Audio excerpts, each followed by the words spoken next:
on from where we left off. This is around Council resolving to increase the Globe Theatre Trust operating grant by $50,000 in the 23-24 budget, and note Council's intention to maintain the level of funding through the LTP.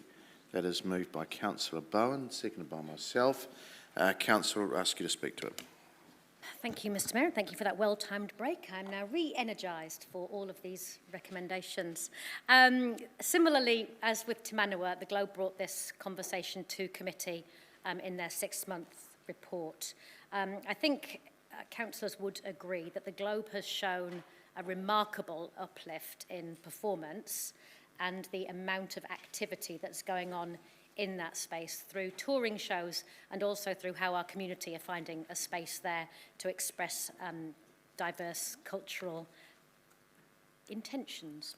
And so, Te Manawa, the Globe, almost a victim of their own success in this space. They talk to us about the pressures that are on their very small staff, the way they're having to work incredibly flexibly to meet the needs of events coming through that space. They talk to us about things like running a split shift so that somebody would come into the Globe and work 4 hours in the morning, then they'd go home for 4 hours, then they'd come back and do another 4 hours in the evening. They talk to us about the significant lack of opportunity to take annual leave, for example, and the huge amounts of time off in lieu that they're accruing. And those of us who've been around the table for a wee while will remember when the Regent was in a very similar position and how that ended up with the Regent carrying a significant liability on their books for annual leave, which Council put a lot of pressure on over the years to see that brought back down, and that was not an easy fix. So the opportunity here is for us to get ahead of that, to recognise the great work that the Globe are doing and to put an additional amount into their operating grant to enable them to resolve some of those staffing issues, to secure a sustainable staffing model and to enable people to have the time off that they're entitled to. And so I'd hope for your support for this recommendation. Thank you. Thank you, Councillor. I'll just add a couple of comments. It's a thin wedge of funding that the Globe actually operates on. When you consider what they achieve for us in that space, it's quite remarkable, really, as Councillor Bowen said. And that's probably in the absence of a mid-sized theatre facility. So basically they're taking everything else that the Regent can't take, which is a totally different sized venue. I think they've proven themselves, certainly over COVID especially, but even before then the Trust Board and the measures they've put in place have really made probably a rod for their own back. They have been a victim of their significant success, and I think this is reasonable and for all the reasons Councillor Bowen alluded to. So I do hope you support it and we continue to keep our great pedigree in the arts. Councillor Isabellin. Thank you, Mr Mayor. Yes, I'd just like to echo the previous comments, particularly that the nature of this request was about staff and the working conditions, which basically means that's a health and safety issue. We have staff there that are working, as Councillor Bowen said, split shifts. Their leave ability is restricted, but their work breaks are restricted, and there's also the potential for, excuse me, or the need to make sure that our patrons that are visiting the Globe are kept safe in the event of emergencies, that we have enough staff on hand to be able to handle that kind of event. We have excellent staff who are doing excellent work, so we do need to look after them, make sure that they have safe working conditions, that they have good environment, and we certainly don't want to lose them through burnout or making these challenging working conditions worse, considering that they already have a full book for the entire year. They know what's coming for this year. I think it's a very reasonable request and really just comes down to safety and retaining the good quality staff that we've got. So really happy to support it. Hope you will consider supporting it too. Thank you. Councillor Hapata. Thanks, Mr Mayor. Thanks, Councillor Bowen, for putting this case forward. I think when you've got a council that wants to be open for business, you need to support an operation that needs to be open for business as well. So this operation has to support the community that wants to open its doors at different times of the day, and that means supporting it at different times when the community wants it to be open. So I think that's really important for the community to be open when we want it to be open, and that's what this is all about. So it's been flexible enough so that and that's why they're requesting this extra funding, so that they can actually respond to the needs of the community. And that's what Councillor Bowen has asked for, us to be flexible enough for this operation to be flexible enough. So I will support this going forward, because I think that that's what they're asking for. So it is tough to do this in a financial constraint, but I think that's what they're asking for, so I will support it. Councillor Johnson. Thanks, Mr Mayor. Yes, I will also support it. And a couple of extra points. I think the staff at the Globe have really built up the Globe's national reputation, and it's the equal of any other community theatre in the country for its size. And so, you know, you can't do that and maintain that level of performance without adequately staffing the place. And so I just don't think that the current level of staffing is sustainable for the level of performance that the theatre's doing. So I think, you know, the Globe has really been, you know, batting above its average for a long time. And it's important that we support them to be able to retain good staff and to give staff a break. That's just vital. The other thing to consider is that the Globe is really a community theatre. So there's a lot of community good and well-being in enabling different diverse groups, as diverse as the Bhutanese Literary Society and Unions Manawatu and all sorts of different groups to come in and have their events and performances there. And I know that the Globe staff are extremely helpful and supportive, both in terms of ticket sales and advertising the event, but also in terms of technical support. So all of these things help build the Globe's reputation and mean that we as a city get a wide variety of performances coming, people wanting to stop off here on their tour, and I think that's really important. So I think in terms of a value proposition, the extra $50,000 a year is very well deserved by the Globe and will produce a huge amount of value for the city. Thanks. Right, do you need a right reply? I don't disagree with anything anyone has said, so no. Okay, we will vote.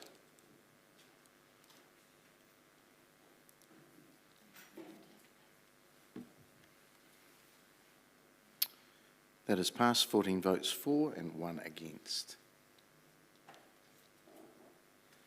Right. We will move now to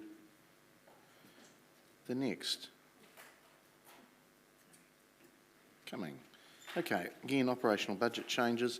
This is an additional recommendation to increase the operating budget for the Artist in Residence scheme by up to an additional $15,000 23-24 budget, and note that Council's intention to maintain this level of funding in the long-term plan.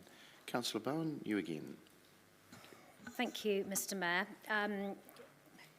Committee watchers will know that this report has been on and off our work schedule for quite a while as we tried to figure out what the best way to advance the conversation about our Artist in Residence scheme was.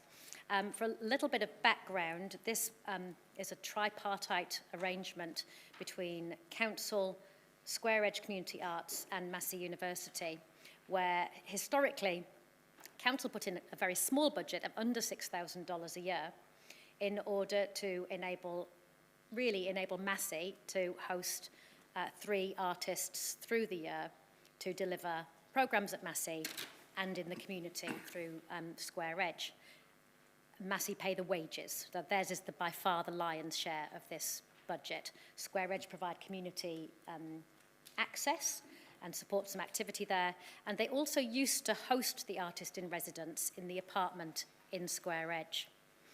A few years ago, the fire regulations meant that Square Edge could no longer do that. They're no longer compliant with fire regs for overnight accommodation.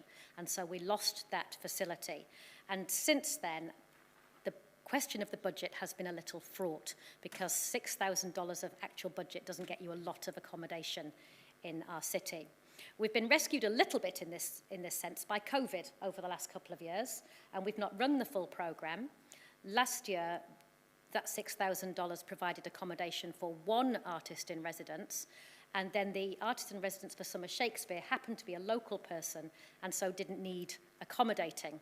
But we haven't been able to fund the third artist. There's no budget to accommodate them this year. So clearly, if we don't change the budget, the artist in residence scheme can't continue in the way that it has with that partnership model. So the intention of this budget is to ask for up to an additional $15,000. And that up to is quite important. And I want to recognise here the work that's gone on behind the scenes with the Mayor and Councillor Harpeter looking for partners for us in this piece of work and looking at our accommodation suppliers around the city. So there's some potential there. There's lots of conversations been happening. Clearly, some of our accommodation providers are still in that post-COVID difficult space, but we're hopeful that there is opportunity to see additional partners brought into this artist in residence scheme. And so we've set up to there to allow that flexibility and the conversation to continue through the next year into long-term plan. But I think for any of us who attended Summer Shakespeare this year, which I think was their most successful season ever, you saw the value of this programme to our community. You saw that in the number of people who attended that particular event, which is it's their shop window to the artist in residence scheme. I also saw it in the how we've seen young people who've been Massey students transition through something like Summer Shakespeare into being an active part of our community theatre sector. So it really does build a bridge between that town and Gown. It's really important expression of our partnership with Massey and the value we see of their ongoing presence in our city, and I'd ask for your support. Thank you. Just to add to your comments, Councillor, I mean, this is, in the simplest form, this is just creating a small but really much needed safety net to allow this program to continue. Although it's boutique, it's incredibly successful. And anybody that went to Summer Shakespeare, I think 2,500 people went to that. It was, I went on the last night, and it was literally standing room only with 600 in the crowd at the Rose Gardens. And I think it really showed off how wonderful our arts programs are. It's partnered, as Councillor Bowen said, with Massey, Square Edge, but also that wider arts and theatre community. It's supported numerous artists over the years and communities as well. I mean, the French have been involved through to the Pacifica community, the wider Māori community have been involved in different programs, and as I said, it really does underpin our great arts programs. So I do hope you can support it. We are working away in the background and just to give you some context, it's 200 days. If you add up all the programs, there's 3 separate programs that come into this. It's 200 days we look after somebody here, and that's why the partners need to be involved. And as Councillor Bowen said, Massey do the heavy lifting on this. Again, it's supporting one of our strategic partners. But I think in terms of the amount of funding we actually put in, we're getting a magnificent bang for buck. And it does set us apart from some of our regional colleagues and really does give us that arts DNA, which is part of us. So I do hope you can support it. We must have worn people out, Councillor. There's no other speakers. My plan. Do you need a right of reply? No. Okay, we'll vote, please.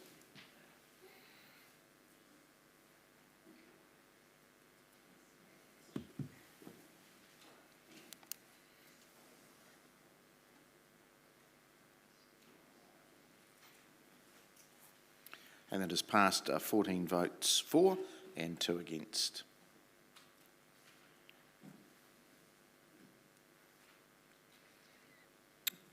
Okay, The next one's me. All right, we spoke about this a bit earlier in some of the question time with the officers' report, and this is around acknowledging the submissions from Nuvaka Trust and their challenges that they have. But this is really around just giving them some support at an official level to apply for other external funding sources. I think this is the proper way to deal with it, because I do think there's probably some sources that they may have not been able to apply to through simply not knowing at times. And it just means that we offer some support to a trust which is trying to do some really good work. So I'm more than happy to put this up, and I think this is the right way to do things, and it gets everybody into the right gates for applying for those various funds. So I do hope you can support it. Councillor Johnson. Thanks, Mr Mayor. Yes, I will support it, and I also just wanted to talk a little bit about the officer information that was provided leading into this annual budget debate about Nuvaka Trust and the best way to support their aspiration. And it seems quite clear that there are options for Nuvaka to apply to funds that already exist in council for support with the Vaka Festival, and also for back office support with salaries and with office facilities. So I think at this stage there's no need for us to talk about putting in a separate grant, that there is a fund available that Nuvaka can apply to, and that's the officer's advice. But I think as well as that, this particular motion does suggest that we might be able to assist them with external funding sources as well.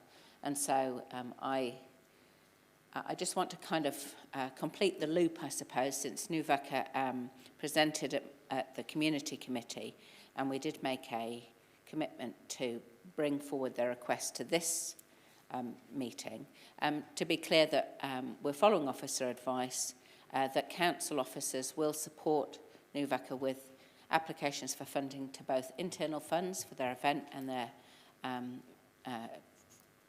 back office support, and also advice about applications to external funding sources. And I think at this stage, the advice we've received from staff in the community development team is that that's the most appropriate way to deal with their requests. So I'm happy to support that.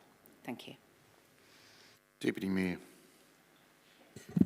Tēnā koe, Mr Mayor, o tira tātou. I just want to, I want to speak about the submission we had and this kaupapa. More than 60% of Pacifica people are born in New Zealand at this moment in time. When they came and gave their submission, Nuvaka had said that they were working, and this was a conservative estimate, with 1,200 families, Pacifica families, in Palmerston North. Our Pacific communities are fast growing, predominantly young, and dynamic, and an untapped potential. The Nuvaka Trust has achieved a great deal in the short time in which they've been going, and they were able to evidence that to us with the projects that they had undertaken. They want to lead and support solutions that embed Pacific values, both at a pan-Pacific level, and to help our Pacifica community. We have wonderful people in our Pacifica community who have knowledge, skills and experience to serve our Pacifica communities in Palmerston North and the wider region. Their focus is on the holistic well-being of Pacifica people. And they would offer that through the provision of services in negotiations with ourselves, with NGOs, regional boards and so forth. I just hope that with this resolution that the Nuvaka Trust do get the funds that they need to realise their objectives, because I've no doubt that whatever they achieve, we as a city will benefit from, and the wider community and the nation. So I support the Nuvaka Trust, and I just hope that we have legs with this so that they can get the resourcing that they need. Kia ora. All right, I'm just looking at who's got the right to reply. I think it's me. I don't think I need it. Right, we'll vote, please.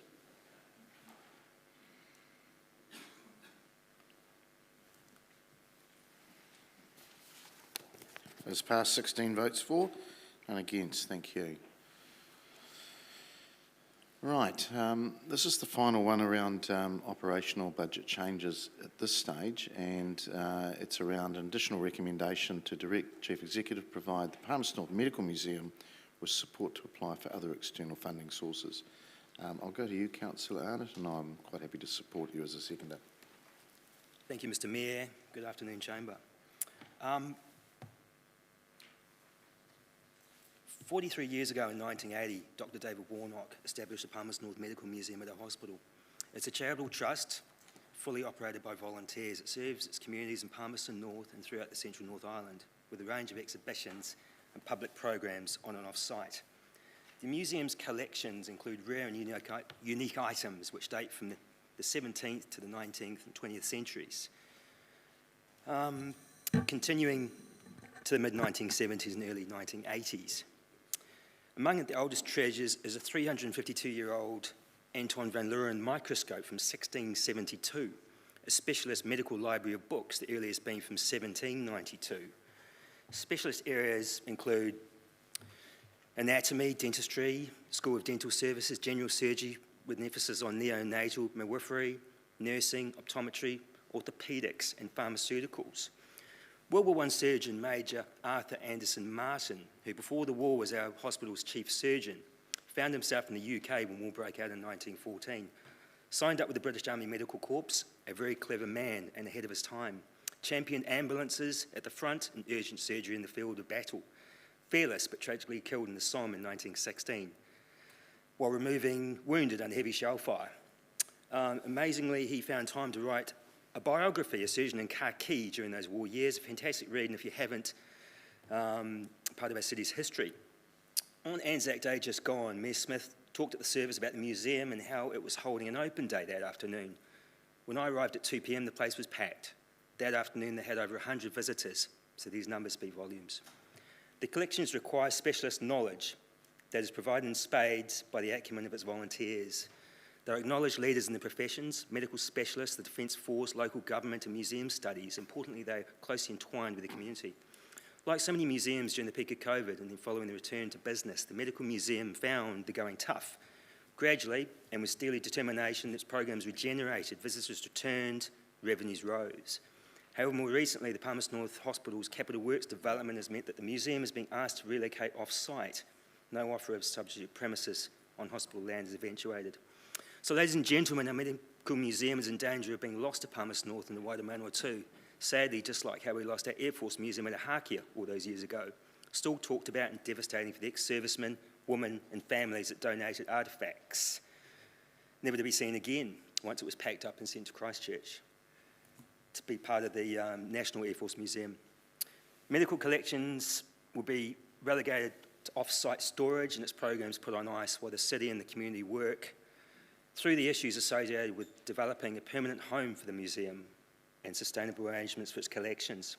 Hardship funding is being applied for this week with the Ministry of Culture and Heritage, and if successful, will enable the museum to cover the costs of off-site storage and maintain a schedule of programs and rented premises. This is a short-term solution. Hopefully the Palmerston North City Council, alongside cultural facilities, local businesses and stakeholders, will do all it can to ensure the development of a more permanent, enduring home for this world-class museum. So I reiterate to direct the Chief Executive to provide the Palmerston North Medical Museum with support to apply to other external funding sources. Councillors, the city asset needs saving, and I look forward to your positive support, and that starts right here, right now. Also, I'd like to thank everybody for wearing your Arnott badges today. Thank you. Thank you, Councillor. Look, I'll just add, I mean, I've been trying to help this organisation in the background as well, and I think the Councillor's right. We've just got to be a little bit careful that once it does get packed away, will it come back out again? Our cultural facility in Te Manawa has really helped in the background. They don't have space, and I think you've all seen that from site visits, but they have taken some responsibility to help catalogue and put the odd temporary display on for them while the museum hibernates. There's a real, as Councillor Arnott said, there's some real treasures there that are actually world class, and I would hope that we will find somewhere for them in the bigger scheme of things in time to come. So if you could support this, it just keeps the hopes alive for that organisation. Councillor Johnson. Through you, Mr Mayor, if I may, a question, maybe to staff or the mover. Does this relate to a particular submission? No. So, my understanding, and I might be wrong, is that at this point in the process, we can only bring in things that reference a submission? Or am I wrong on that thought? I'll need to get some policy advice on that, but okay. I understood you could bring things in.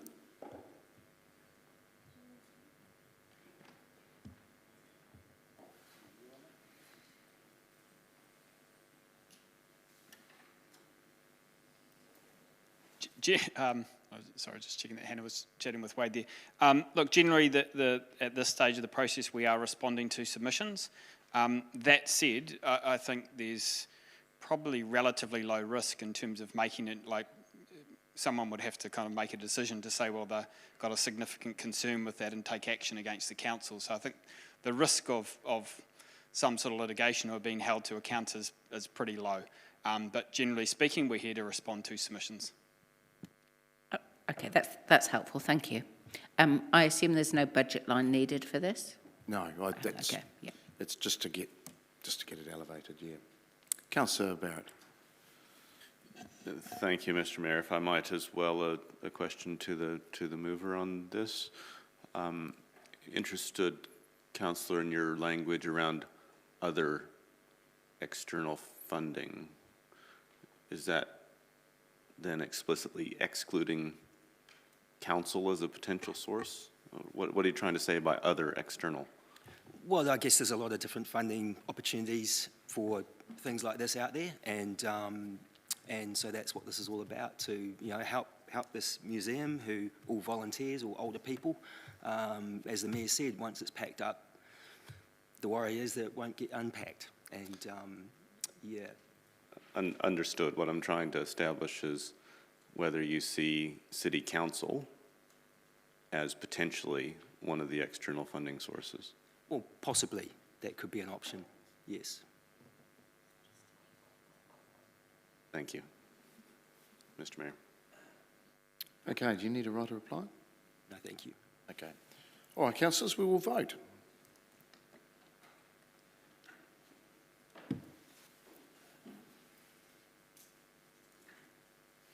It's passed, 16 votes for, none against. Thank you. Right. We will now move to, we won't do the substantive yet because there's one more that's sitting there. Sorry, can I just check? I put forward an additional recommendation very late, and I think it falls in this section, or is it the next one? It's around operating programs, so we're yet to do that. Okay, thank you. Okay. We'll now move through to attachment 5 is around operating programs. We'll come back to the substantive on that towards the end. And this first one is an additional recommendation to include $20,000 budget line to develop a community housing partnership program, a CHIP plan for consideration 2434 LTP, and that's from Councillor Wood. Thank you, colleagues. This is a plan that's been rolling around in my head for a little while now, and it was when I was sitting in the chamber, and when we were sitting in the chamber, listening to the Nuvaka Trust talk about their desire to move into the community housing space, that it really became real for me, the desire and the energy that we have in our community to enter the space and provide community housing tailored to the needs of individual groups of people. But the I guess, lack of property development experience that a number of these community housing organisations have, the lack of capital that in many cases they have, and the lack of planning experience they have to develop the plans needed to do this. And so whenever a debate comes up where we discuss what can council genuinely do to make an impact in the housing space, it's really either we zone more land or we build it ourselves. There is some talk of partnerships, and I recognise what the council did in the case of Tamakuku, but it was done on an ad hoc basis rather than a systematic program as a part of council's operating. And so I'd like to talk to you a little bit about this idea of having a community housing partnership program, but very quickly, I recognise that in the conditions we're in this year, and frankly with the freshness of this idea, we're not in a position to sit here and say, let's put X amount of money in the budget and let's run a program this year, because the eligibility criteria, the accountability mechanisms, everything that would go into operating a program of this nature hasn't been developed. So the consideration here is let's include a budget line of up to $20,000 to be used to develop a plan that we can then weigh up when we're looking at our next 10-year strategy of what we as a council do to support the growth of community housing in our city. So there's three key areas that I envisage this plan looking at, but I encourage colleagues, if there are areas you feel I've missed, to speak up in this debate and help advise the thinking going into this plan. So firstly, I would view it as looking at supporting community housing organisations, set up and training costs to build capacity among operators. We often sit here in the chamber and talk about building capacity amongst our communities, but in terms of practically how you do that, there's often reasonably little follow-through. So this is a way that we can work with community operators and people who've got the passion but perhaps not the skills to set up an organisation like this, with potentially a contribution of whatever it may be per year, to enable them to access the legal costs, the accounting costs, the planning, everything that goes into setting up a new organisation. Once that's been done, of course, these organisations will start looking at developing a plan for what they will build. And so with large operations and large developments in this city, we often provide planning advice free of charge, such as what we've seen with major commercial operators. Our planning team spend a lot of time engaging and working with them to help them develop those plans for what they're looking at building. The same can't be said for the community housing space in the community sector. So this is an opportunity for us to provide a low-cost, in-kind support to community housing providers to help them develop those plans so that they can then bring them to fruition.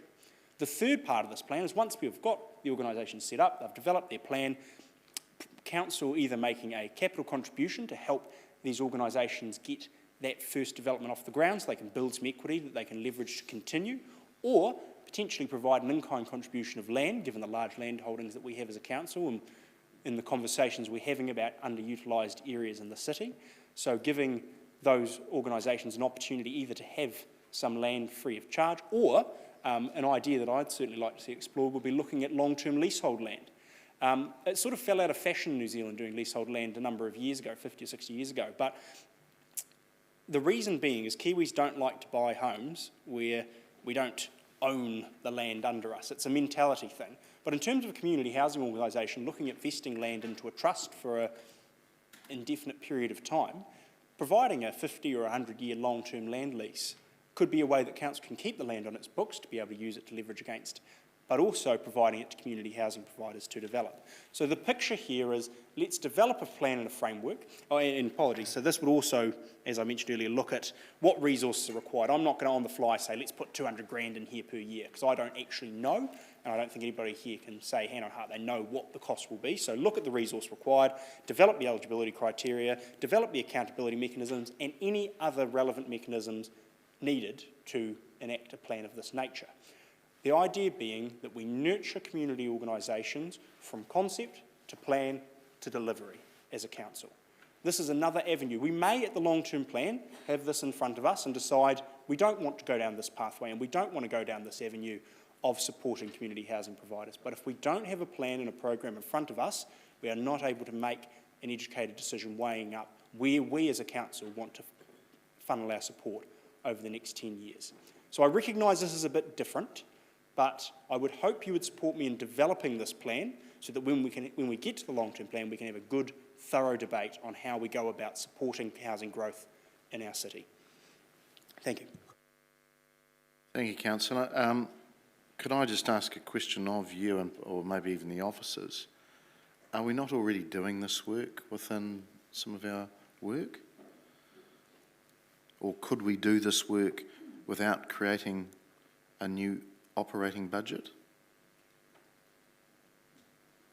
Through you, Mr. Mayor. Look, I think with the work we're doing on Huia, Summer Haze and the depot maybe in sort of more medium term, there's opportunities to have conversations with these providers. I think during the course of the next financial year, we can, I guess, through existing resources and partnerships, have a conversation with those providers, invite them in for a workshop, talk to them about if we were to develop a housing partnership program, what would that look like? So I guess in short, what we're saying, I think, is through existing connections and opportunities and conversations, we could bring all those providers together, have a conversation and report back before the next LTP. So we're still capturing the essence of what you're trying to do, Councillor. Do we need the budget line in there? The advice I got from my questions was we would need a budget line in there, but if council officers feel, I mean, I'm happy to remove the budget line and just have it say we develop a community housing partnership program. I'm not in the business of spending money if we don't need to. I'll just get the CE to... Yes, through the Mayor, just listening to the conversation and about the program and the consideration about it, I think that as David's outlined as well, I think that it is something that there's quite a few things happening. We was at a regional leadership group meeting yesterday, and community housing, social housing and the like was actually a massive part of that, or housing in general was a massive part of that. And I think that some of the conversations that are happening, I think that we could actually bring our staff and providers together and potentially look to produce what it is that you're asking for there with without much money at all, actually. So would your suggestion be we remove the budget line and have it simply say that council develop a plan of this description? Yeah, I'm happy with that, if you are, Councillor Johnson. So could we amend that in that case? Okay, while they're doing that, I'll just make a comment.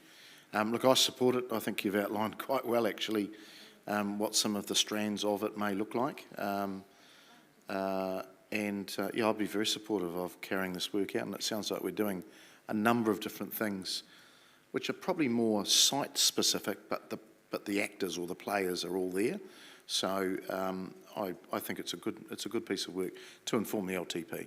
So I'm supportive of it, and yeah, I'll leave it at that. Councillor Johnson. Clearly I'm very supportive of it. I think we've got a number of different ways in which we can influence the housing space, and we received a lot of submissions during this annual budget about the need for social housing.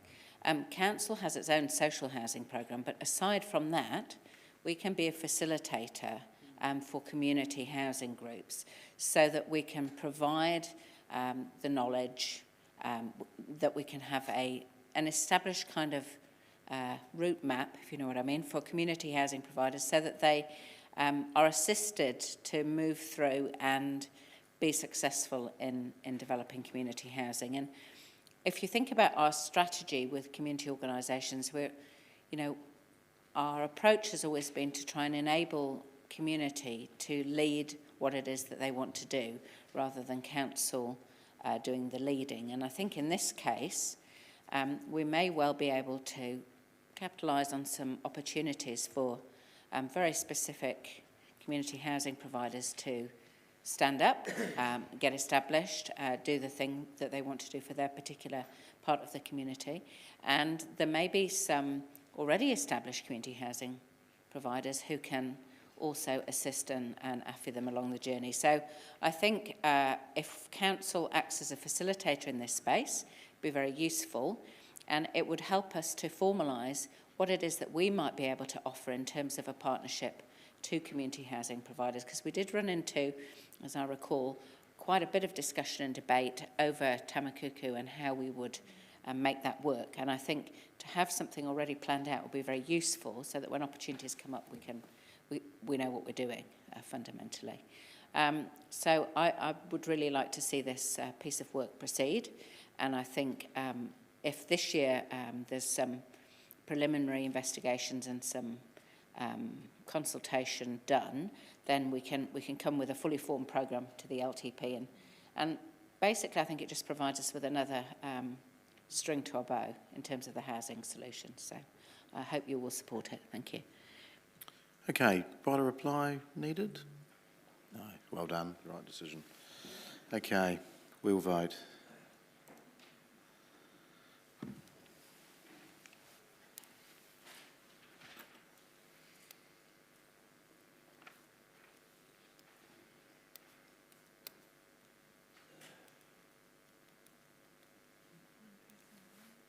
Somebody hasn't voted. No, you have now. Okay, all passed, 16 votes for, none against. Okay, we move through to the next operating program.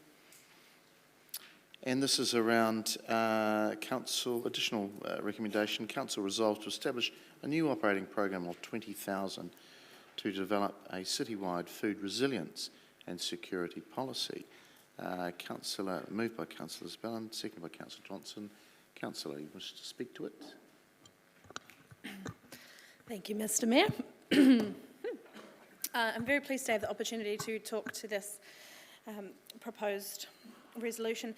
This comes in response to submissions from Manawatu Food Action Network and Environment Network Manawatu, which were also supported by the Athena Women's Collective, and also in light of the recent weather and geopolitical events that have significantly impacted New Zealand's food producing industry. And a food security policy for our city would bring strategic cohesion and prioritisation to some of the good but perhaps ad hoc work that we're already doing in this space.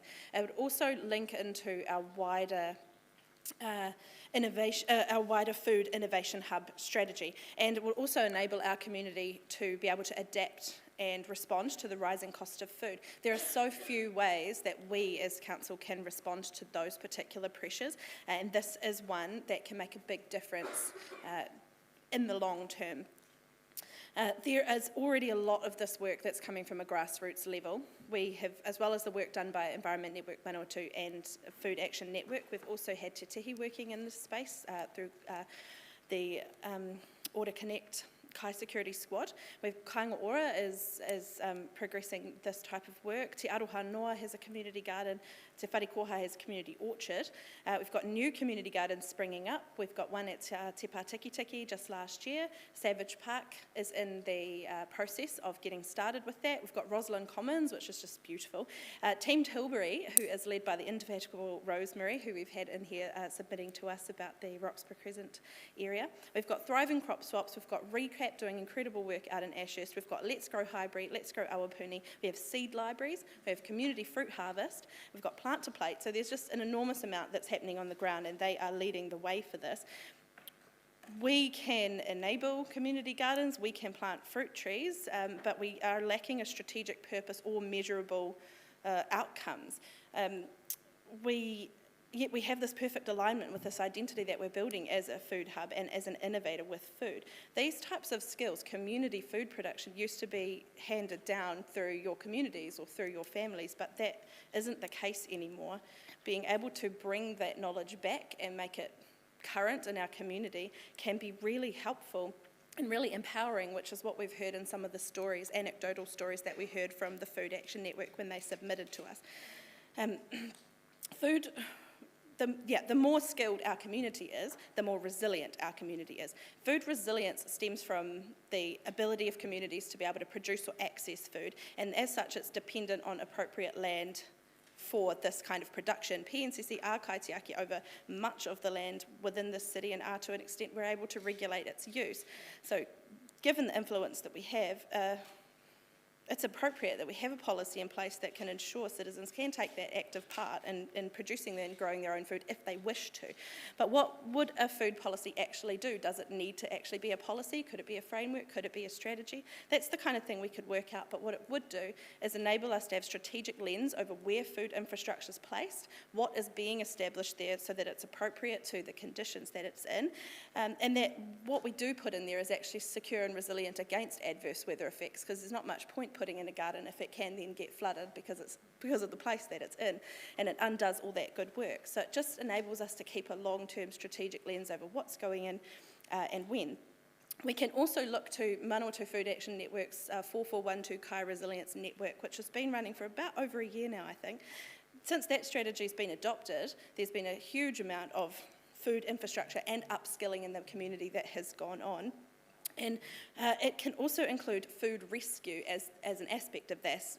One of Manawatu Food Action Network's 3 positions is actually focused solely on food rescue. And for a good reason, 31.5% of all household waste in Palmerston North is food waste. And that equates to, that's the most of any category, and it equates to about 3.6 kgs per week on average of household waste, that's food. And that's just using the bags. So if you're having a wheelie bin, that can get up to 5 kgs per week of food waste. And during peak times, you have community fruit harvest, which are rescuing thousands, literally thousands of kgs of fruit which would otherwise rot on the ground, and redistribute that to Just Silch, to Methodist Social Services, to all sorts of food redistribution organisations in the city. So we have this stuff going on. We can actually set direction, but we can also set measures so we can track our success via these agreed outcomes or aspirations, and we don't have to start from scratch. Lots of this work is already being done here. Central Hawke's Bay also have a food security policy. Auckland has a food security priority. Rotorua Council's partnered with Kairotorua. Councillor, we're getting close to time. Well, actually, we're over time. Anyway, pretty much other people are doing this. We've got lots going on, and we have the opportunity to bridge that gap between personal food security, community food security, and horticultural and agricultural security, taking the whole thing and showing where we want to head with it, and help our community adapt to the rising cost of food. So I'd encourage you to support this. Thank you. Councillor Johnson. Yep. You've only got 1 minute. That was great. That was great. The only other point I really wanted to make was that we agreed to do this and it got missed off. So I just see this as righting a wrong. So I don't even think we need to debate it, but Councillor Zabellin has beautifully articulated all of the reasons why we need this policy, and no one could do better than that. Thank you. Look, I'm supportive. I'm not sure if it needs to be a policy though, and I think I did catch there somewhere that you weren't too sure yourself whether it needed to be a policy. So I would question why we've got that in the resolution, or whether it's a framework, whether it's a plan. Policies can sometimes sit on a shelf. But look, if I could just, I do support it. I think it is worthy. There has been a significant bit of work done though, and a lot of you won't be aware of it, on our regional food strategy, and it hasn't been done in isolation. It's literally been done from paddock, crop to plate, and although it is commercial and research in nature, it does include some work around food security, around food resilience, around food education, food waste and food rescue. And there has been some organisational comment from the likes of Environment Network Manawatu and Just Silch, and they've fed into that. And just on the seed libraries, we are the home to the National Seed Bank too. So it does sort of, there is a bit of a fit there as well. But look, I do think it would fit nicely into that work. I would hate to think that we just grab another policy. It sits on the shelf. Officers may be aware of it, and some councillors, but the mainstream public aren't. So frameworks or plans will get people knowing how to grow, community gardens established, and what this really is meant to be doing. So I'm supportive if that does happen. Councillor Barrett. Thank you, Mr. Mayor. Just to build briefly on your comment and on those that came before, I think what I heard from officers was that $20,000 doesn't actually get you the whole package, whether you're going to call it a policy, a framework, or anything else. What it does is it starts the movement in that direction. I think we'll have a chance to check in and determine it downstream, whether it is a policy, a framework, or a plan that's needed. The point that strikes me about this is that it is so many parts of the internal part of our system that need to be talking to each other and knit together. And I'm a bit concerned that without something, we end up with our open space and reserves kind of activities happening in one channel, our community channel, our community activities happening in another, environment, education. We need to make sure that we're crossing silos, and I think that's why, to me, actually, a policy is potentially quite appropriate, because it is an effective tool in ensuring that silos are broken down and that you get good collaborative outcomes within the organization as well as with the community. So, very pleased to support. Do you need a right of reply? No, I didn't think you did. No. Okay, we will vote.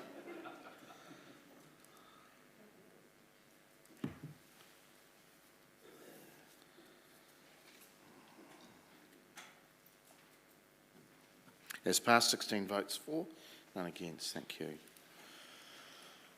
All right. The next one, again, around operating programs, and this was referred to us and there's additional recommendation from committee to establish a new operating program of up to $100,000, $75,000 cash and $25,000 in kind support per year for 5 years to support the New Zealand Rural Games. I've moved that, seconded by Councillor Harpiter. Look, arguably this is our top major event, or certainly one of our top major events. As I think the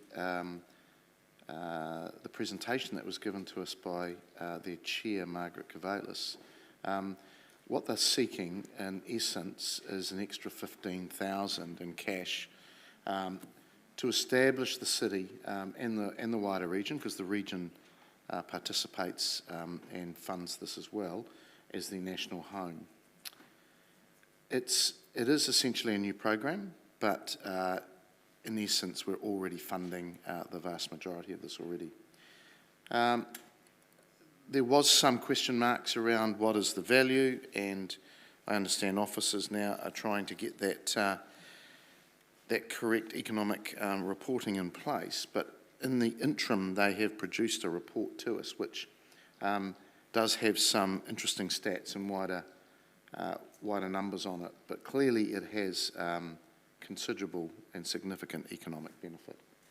So ask you to support this. We're already doing this. In essence, we're looking to give it some surety in establishing us as the national home in the same way that we do with the likes of the National Young Performing Awards with the Regent Theatre. So this is really about Te Maraeine being the home for this event. All right, I'll open it up. Councillor Naylor. Thank you. I understand there's really good support for this to continue, and there's plenty of good reasons for that. As the Mayor has just pointed out, we're already doing this, and what we learned at committee was that because of our policy, it needed to come as a separate request. But in actual fact, the increase that's been asked is only $15,000. And so my view is that it's not 75 more that we should really be adding in terms of cash. So I'm moving an amendment supported by Councillor Wood that this is offset by a reduction of $60,000 from the program 1344, which is the Major Events Fund, and a reduction of $15,000 from program 1480, which is sponsorship opportunities with economic benefits. And as the Mayor has already outlined, it does have significant economic benefits, so I think that additional $15,000 would be appropriately funded by the fund that already exists specifically for that purpose. So I'd urge you to support this as a way to achieve the outcome without adding additional rates onto what is already at about 7.5%. Okay, I didn't know that was coming, so we're now talking about the amendment, and I'll open that up. Councillor Harpiter. I wasn't going to speak on this one. I strongly oppose the amendment. I really just wanted to support the first recommendation that was put forward by the Mayor and seconded by myself, but I strongly oppose what has been put forward as the amendment. basically this is our biggest event for the city, and as we all know, because most of us go to this event, it's very well supported by a lot of residents for the city, and I do think that we should not be trying to undercut the funding for this event. We should keep it as it is, and it's a very strong event that is funded by us, but also by major sponsors from the city, and I just think that we shouldn't be mucking around with this funding for this event. Very, as I said, really well attended by everybody, so I just think we should leave it as it is, and I won't be supporting this amendment. Thank you. Councillor Mickelard. Thank you, Mr. Chair. I thought this was going to be pretty straightforward and I wasn't going to speak to this, but I think I rise to actually vote against this recommendation and support the original one that was put forward. And my reason for doing this is largely because simply this, in the words of Councillor Dennison when this debate took place, we do not have vineyards like Napier, or we do not have probably a nice beach like Napier or Queenstown, or we're not the Queenstown of the Lower North Island. Therefore, we're never going to attract naturally people here to Palmerston North. And it's this kind of events that actually bring people here to Palmerston North. So I think it's smart for us to actually play on our strength as a regional and agri sort of research hub, and play on our strength to attract such businesses. And I don't want to bore you with all the benefits that this event brings to the city, but I want to highlight some of the events that some of the benefits that this event brings to the city. Number one, the event attracts more than 45,000 people into the city, directly contributing to a tourism and local economy. Number two, the event provides the city with the national media spotlight. In other words, television coverage that we get from this event as a city goes a long way in supporting our city's aspiration as the home of food and fibre in New Zealand. And as a regional city, it showcases Palmerston North's rural heritage and agricultural potential, and showcases what we're all about as Palmerston North. And the event also generates a great amount of activity in the heart of our city and enhances social cohesion by helping to heal the divide between rural and urban, divide that we saw here and see on TV. So given that this is one of our biggest events, it's only appropriate that we give it the amount, or that we provide the amount that was requested of us by the Rural Game Board, and also to support economic development activities in the city. This is one of our biggest events, and this is what brings a lot of people into our CBD. We might not be able to, to be a Dunedin to bring more rugby games into the CBD, but these sort of events actually enhances social cohesion, enhances community development, builds family supports and relationships. This is what the events that brings family out and that sort of thing. So let's support the original motion. So I'll be going against supporting this motion because it actually funds less than what was actually initially required. Well, it switches, it doesn't necessarily fund less, but it switches it to a different fund as opposed to the original one, which was pretty straightforward to me. So I'll encourage you to vote against this. Councillor Bowen. Thank you, Mr. Mayor. We're speaking to the amendment. I am speaking to the things. Yes, I think we're all huge supporters of the rural games for many of the reasons outlined but that's not what this is about. The amendment is about offsetting. So it's about doing exactly what you talked about, Mr. Mayor. You said we wanted to increase our funding by the 15,000 that was asked for. Absolutely. I am boots on the ground for that. It's a great event. But what we don't want to do is effectively double our funding by leaving the original Rural Games funding in the Major Events Fund and in sponsorship opportunities. So to my understanding, all the amendment is doing is saying, yes, let's do rural games, but let's take the existing funding out of where it's parked at the moment and put it into that fund so that we are only increasing our expenditure by the additional $15,000. We're not increasing it by 100,000, which is what would happen if we didn't have the amendment. So the effect of that new operating programme would be to increase the Major Events Fund and the sponsorship opportunities, which might be what you intend, Mr Mayor. And I'm certainly not unsympathetic to that, but I think it's a debate we'll properly have through the long-term plan. So I do support the amendment because I think it makes sense of what we're trying to achieve in the substantive. Thank you. I'm not going to support the amendment because it actually is a reduction, because the 15,000, although it's small, is actually coming out of the sponsorship opportunities of economic benefits. I'm not sure if you're all aware, our events funds are skinny, really skinny. Hawke's Bay is bigger, Taranaki's is bigger, Tauronga's is massive compared to us. We're so underdone, it isn't funny. So we're robbing Peter to pay Paul here. The only way I could support this, and I fundamentally don't really anyway, is if we scrub out the 15,000 from the sponsorship opportunities and economic benefits. I don't think you realise, but it's so skinny now, you won't attract anything. And we don't have the mountains, we don't have the lakes.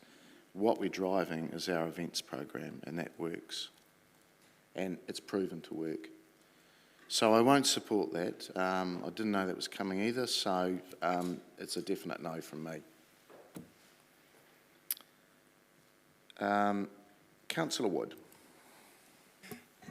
Thank you, Mr Mayor. We're having two things conflated here. One is the size of the events fund and one is the actual action being taken in this. If the Mayor and other councillors want to increase the funding to the events fund, they should move a recommendation to increase the funding to the events fund, not try and do it by taking 60 grand out of it and then leaving it 60 grand in it, by in effect increasing the events fund by 60,000. If that's the goal, if that's what you want to do, no problem with that. Let's have that debate. But this is about how we are going to fund, like as the Mayor said in his introduction, an increase of $15,000 in our support to the rural games. If we don't do this, this is an increase of $75,000 overall. So what we're really arguing about here is whether or not the additional $15,000 should come from the sponsorship opportunities with the economic benefits program or not. And there's those of us who might think, let's just create an additional $15,000 on top of the budget and put it onto rates. And there's those of us, such as Councillor Naylor and myself, who think that $15,000 should come from the sponsorship opportunities with the economic benefits fund, given the passionate arguments that many councillors have put here in this chamber just a few minutes ago about the economic benefits of the sponsorship opportunity that's in front of us. So to me, this is quite simple. If we want to have a debate about how skinny our events fund is, let's go for it. Let's have that debate. I'll second you, Mr Mayor. We'll put up another recommendation.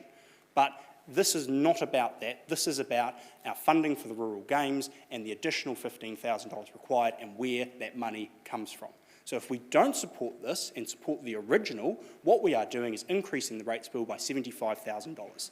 By supporting this, it offsets the cost so that it is cost neutral, funded through the funds that already exist within this council, designed for this purpose. So I hear some councillors' passionate arguments in favour of this program, and I hope you bring that passion into voting for this program because it achieves what you are trying to do. And then let's keep the debate, which is a legitimate debate about how skinny our events fund is, and let's move that into an appropriate case where we can debate the merits for or against that outside of what the Rural Games is asking for. So I hope that's hopefully clarified a little bit as to what we're discussing here. This is not about whether the events fund's too skinny. This is about how we should fund the Rural Games and whether you believe that 15K should be on top of rates or within an existing program. And if you believe it should be done within the existing program, I hope you will vote for this amendment. Thank you. Councillor Dennison, I was going to do right a reply, but you've snuck in. No, there's for and against in this, and I want to keep this a little bit clear that I'm supporting a separate program for 100,000, and I'm going to vote against the amendment. And I realise what it does. It keeps the major event fund with that 60,000 in it. So in a sense, it is creating the extra program over and above. And that's the outcome I want to achieve. Reflecting on what we don't have here is vineyards and lakes and beachfronts.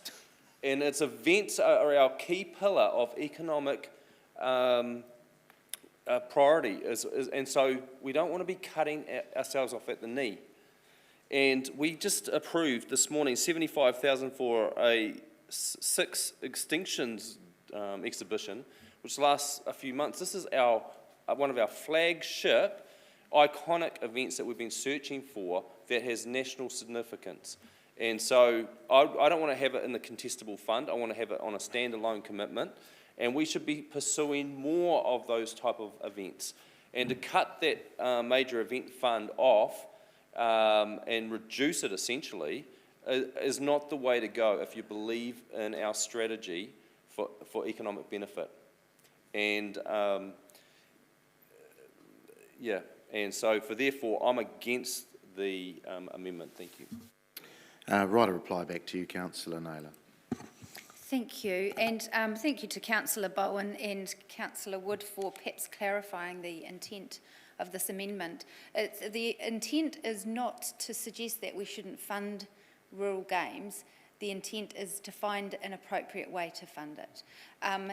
For those who think that the major events fund is skinny, it is 287,000. I don't consider that skinny. For those who want to know how much we have in the budget for sponsorship opportunities for council with economic benefits, that's 54,000. So we do have pools to fund this sort of thing. If we decide that this is really important for our city and we should fund it, I think the first thing we should do is, can we fund this through existing programs? And this is what this amendment is trying to achieve. In my view, in the current environment, is that that's the first thing we should try and do. And I don't look at those programs, particularly in light of the other community events programs that we have that are not specific to, this is the economic events. I think that we do well in this space, and so I'm really comfortable to propose this as a way of funding an important event. And I think it achieves the same thing, but it finds an appropriate way to fund it. So I'd encourage you to support this. Okay, councillors, we're just going to vote on the red only, the amendment. Ask you to vote, please.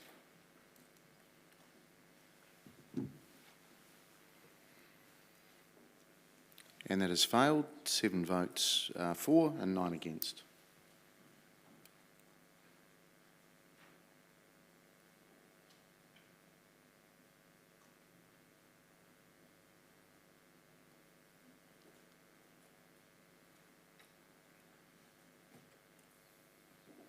Right, we'll go back to the substantive. Does anybody else wish to comment? The only thing I would say is, having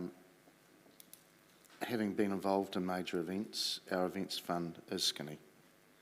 Numbers being spoken of are considerably less than neighbours around us. You just need to operate in this space to understand where we're at. Cedars also shielded the city with their COVID fund that they received from the government for events, and that finishes in about a week, and we will be even worse off. This event, I'm not going to go into too much detail, other than that it does have a whole lot of partners involved in it as well, including our neighbours, our regional council, Rangitane, and other various trusts and sponsors. So I do hope you support it. We'll vote. Thank you.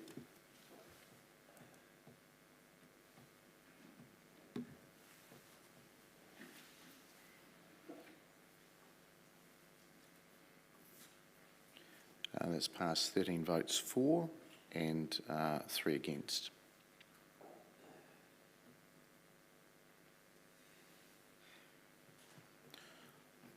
All right. Just signal, I've got a Zoom call with Varganen after 3 o'clock, so we will break then for a break.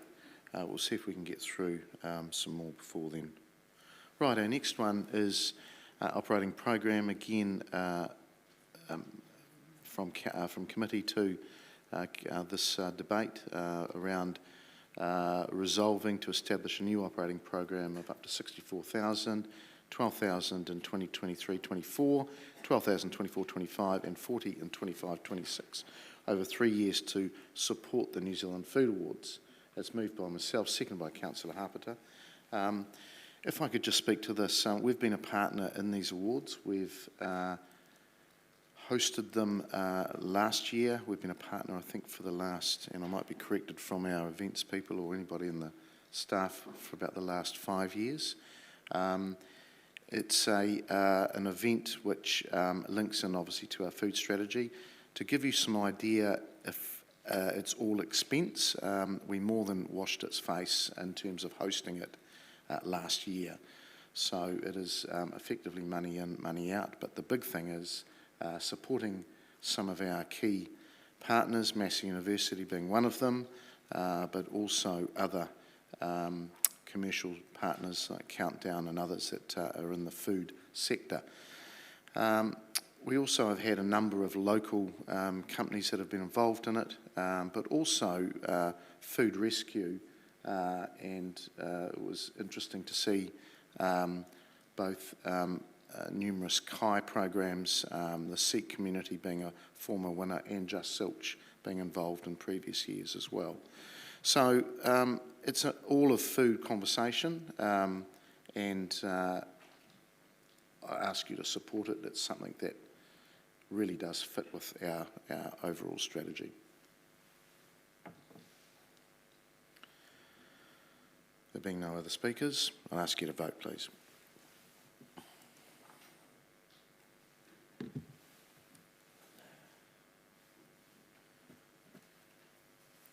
And it's passed 11 votes for and 1 against. All right.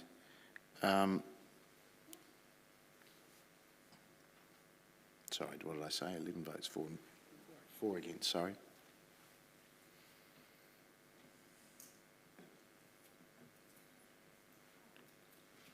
Okay. Mr Mayor, so can we just check the results of that, please? You're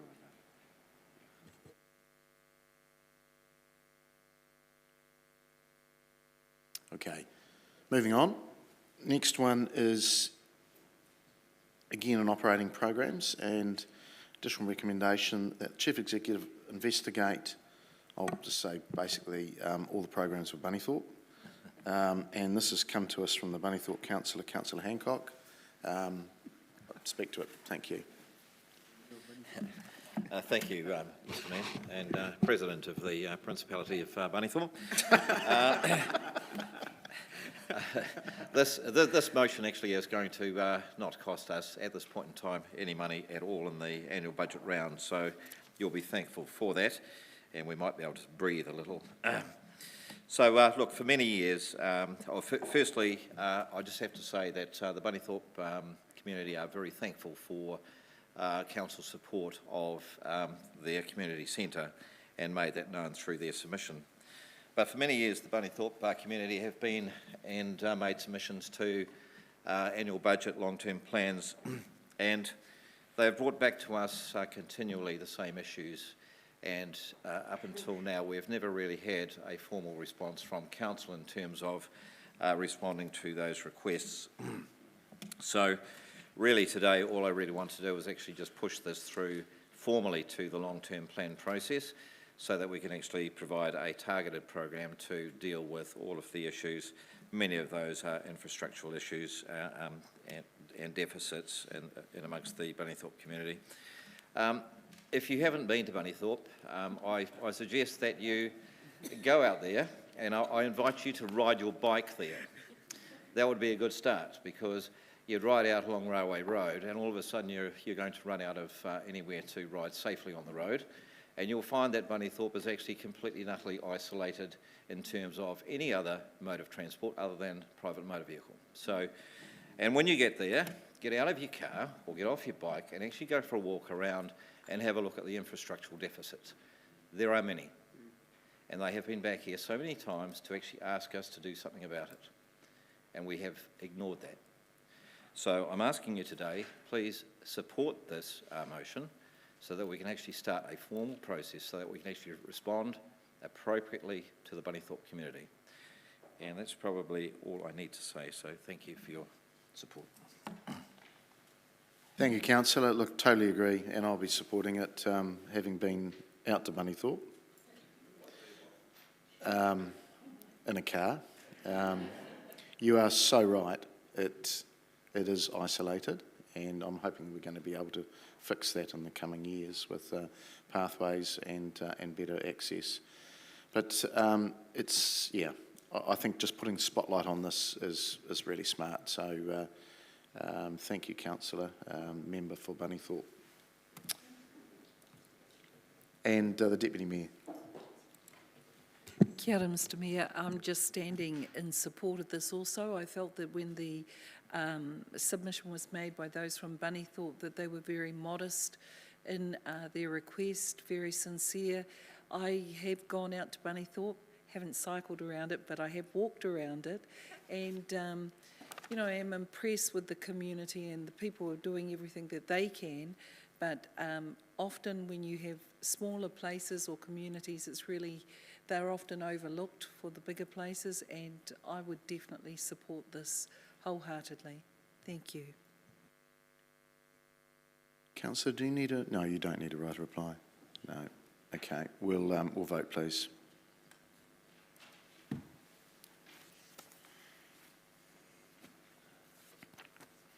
That has passed 16 votes for and none against. Thank you. Councillors, we'll just break now. Geez, I didn't know it was that popular.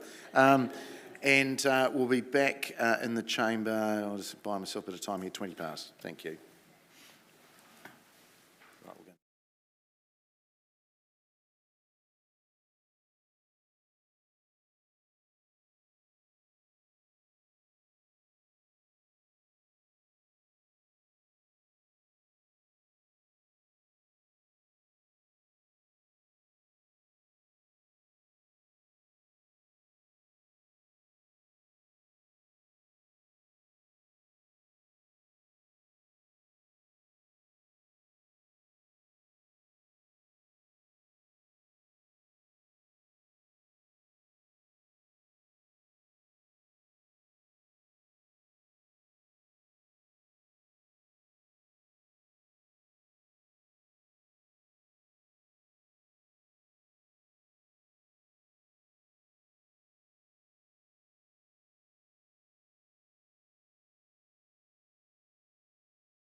Kia ora everyone, welcome back, and we'll look to carry on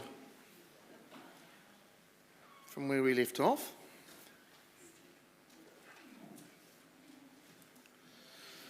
And we'll get the next operating program additional recommendation up. And this again is in response to submissions, and it's around council resolving to include up to 150,000 maximum to fund a feasibility-only study to review the needs, use of Awapuni Library, a Pacifica hub and more community space hub in Highbury. It's moved by Councillor Hapera, seconded by myself. Councillor Hapera. Thanks, Mr Mayor. We did discuss this earlier today, and we questioned officers about this, but this is around submissions that we received from the Pacifica community from 101, 103, from Highbury from 106 and 105, and from Awapuni from submission 40. Really, it's around getting more community space for different areas of our community. They've come to us telling us that we've got some areas that are just too tight, like in terms of Pacifica, they've got a space there that is over capacity. They can't have certain functions there at certain times because it's too tight for them. In terms of the Highbury space, it doesn't meet the needs of their community, so they were looking for a different community space for them. And in terms of the Awapuni Library, we all know that there are a lot of issues with the Awapuni Library.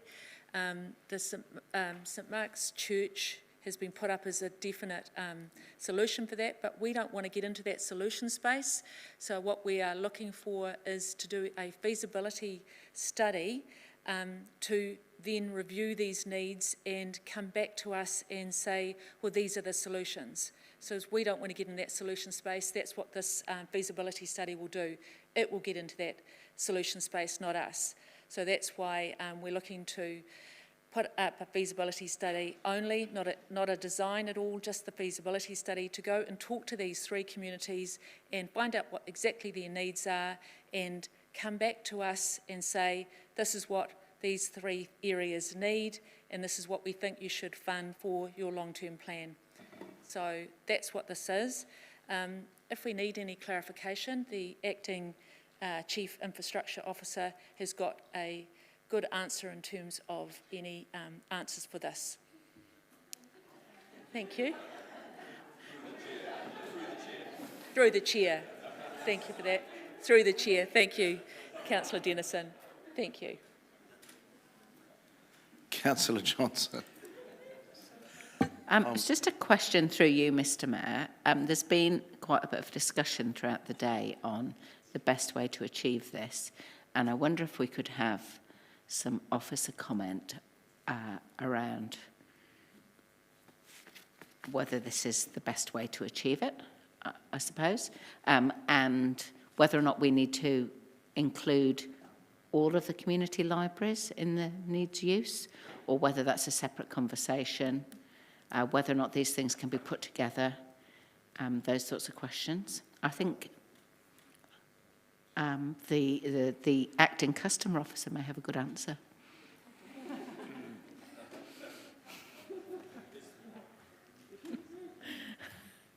Kia ora koutou, Kiri Lee Probert, Acting Chief Customer Officer.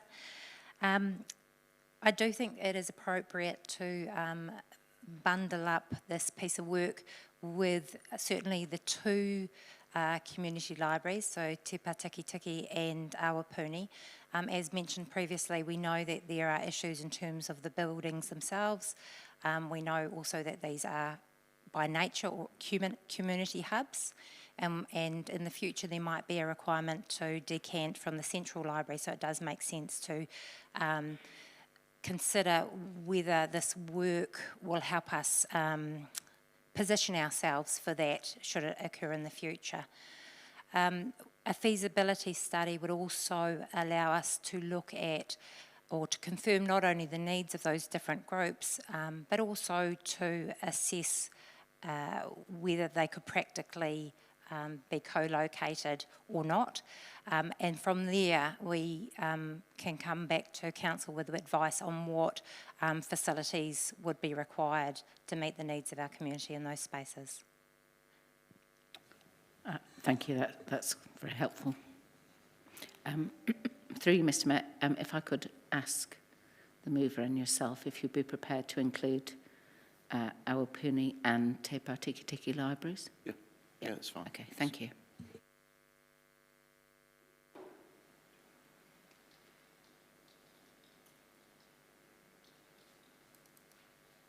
I do have a comment. Yep. Is it appropriate to do that now? Yep. Okay, thank you. Yeah, I'm very supportive of this proposal, and I think we've been hearing for some time from the Pacifica community about the inadequacy of the space that they have in Bill Brown Park, and I think the Highbury Group made a very compelling submission about need for a cultural hub in Highbury, possibly as an extension of Te Pātiki Tiki. We know that we've got issues around space in our Awapuni Library, and that's even before the current maintenance issues arose. So as all of these facilities are located over the same side of town, there might well be some synergies between them, and I think rather than having 3 separate bits of work going on, it's really sensible to bundle it up, to have perhaps, you know, one person dedicated to doing this piece of work so that they get a good grasp of the needs of the different communities within those locations, and so that we can have some informed conversations prior to putting up something through the long-term plan.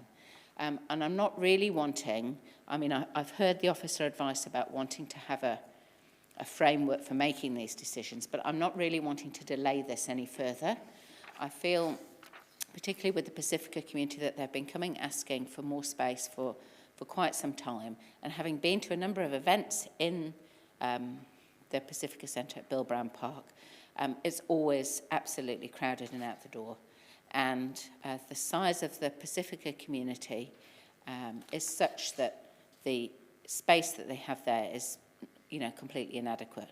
And whether it's a short to medium term solution to extend the space, and we might be looking at something else in the longer term, or whether an extension of space would be sufficient in the medium term, I don't know. And that's the sort of thing that a needs and feasibility study would hopefully be able to tell us. So I do hope that you'll support this. I think the mover and seconder have put it together in a reasonable way that will make best use of overlapping needs and information, and saves us having to put up 3 separate programmes. So I think it's it's a good solution for now to find out what we need to do, but clearly there'll be more money required, you know, down the road when we understand what's needed. Thanks. Councillor Isabellan. Thank you, Mr Mayor. Likewise, just wanted to signal my support. I think this has some good synergies and efficiencies that can be gained. Particularly just wanted to pick up on the framework that is being developed. I feel like a feasibility study is a way for us to make some progress on these immediate demands while that framework is being developed. With the framework that's sort of due to come in a year's time or so, in time for the LTP work. So this work, I think, would slide alongside that. It is highly likely that feasibility studies would then be a result or a necessary step following the framework. So I feel that having that in place kind of puts us ahead of the game for future decisions, because I feel that the need is pressing. There is a window closing for in Awapuni, particularly with the St Mark's site the church is being required to start to look at offloading some of their unnecessary assets. So that window's closing. It's a prime site. When it's gone, it's gone. So I'd prefer for us to make some progress while that other work is being developed, in the hope that it will likely complement each other. There is a real need in Awapuni as well that's been well established in Pacifica and at Te Patikitiki and Highbury. The fact that there's no public toilets in the Awapuni area at the moment with the library closure is a big concern, but hopefully that is addressed soon. But the safety, the accessibility, the security of the existing Awapuni facilities have been highlighted to us as being inadequate and oversubscribed as well. So there's an opportunity there. I'd really like to see us make some progress on it while we progress our other work for future requests of this nature. So we'll support this. I'd encourage you to as well. Thank you. Councillor Hancock. Yes, through you, Mr Mayor, just a question just in terms of both either to the mover or council officers, just in terms of the opportunity around St Mark's, would that just be naturally wrapped into this particular feasibility study, or do we need to formally include that? I hope it would. I'll get the CE to respond. Yes, through the Mayor, yeah, I would be looking to put that in there. When we start talking about hubs and other spaces, then we should be looking at any opportunities that might be sitting in that space at that point in time. So confirming there's no requirement to formally include that. Thank you. Thanks, Mr Mayor. Councillor Naylor. Mr Mayor, before I comment, can I just ask for an officer comment on what impact this would have on the work that's already underway or planned for developing a framework to inform the prioritisation? Because earlier in the meeting we were told that it would be premature to jump to this stage prior to that work. So I'm just wondering, would that work still continue as planned, and how would this fit in? Would it? Yeah, through you, Mr Mayor, that work would continue. Obviously, there's a specific budget with this recommendation to progress that work, so we'd anticipate that the framework would continue. And if the outcome of that framework didn't support that, would it matter? What's in front of us, would it matter? Look, I think it's highly likely that any framework is going to require these types of assessments to help inform our decision making. Okay, I just will make a brief comment. I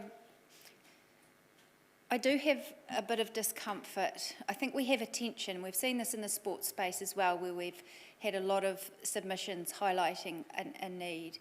And then we have adopted a framework to assist us to have an objective tool to use to determine need. But what I've observed in the chamber is that when those tools don't suit what we want to hear, elected members can choose to abandon those objective measures and make political decisions or decisions that perhaps don't align with that process. I think it's important for going forward that we figure out whether we want to use objective tools or whether we just want to respond solely to what we hear from our community. It's sometimes quite hard to try and do a combination of those two processes because it just doesn't seem logical. Sometimes they will clash, I guess, if we try and do both. So I'm a little bit stuck. Yes, we need to listen to the needs in our community, we need to acknowledge them, and we need to be able to respond accordingly. And I feel that this resolution is attempting to do that. Yet I feel that the submissions that we sometimes get don't give us an objective look at the whole picture, and I question whether that is the best way to respond without that more objective tool. So anyway, I guess what I'm saying is that I won't support this. The officer advice earlier was that it would be premature to do this prior to the framework that's being developed. I know the framework can be slow and can be frustrating to elected members, but I think ultimately in the long term we don't have the financial envelope to meet every need that's acknowledged by our community, and so we do need a framework so that we can prioritise. So I won't be supporting this.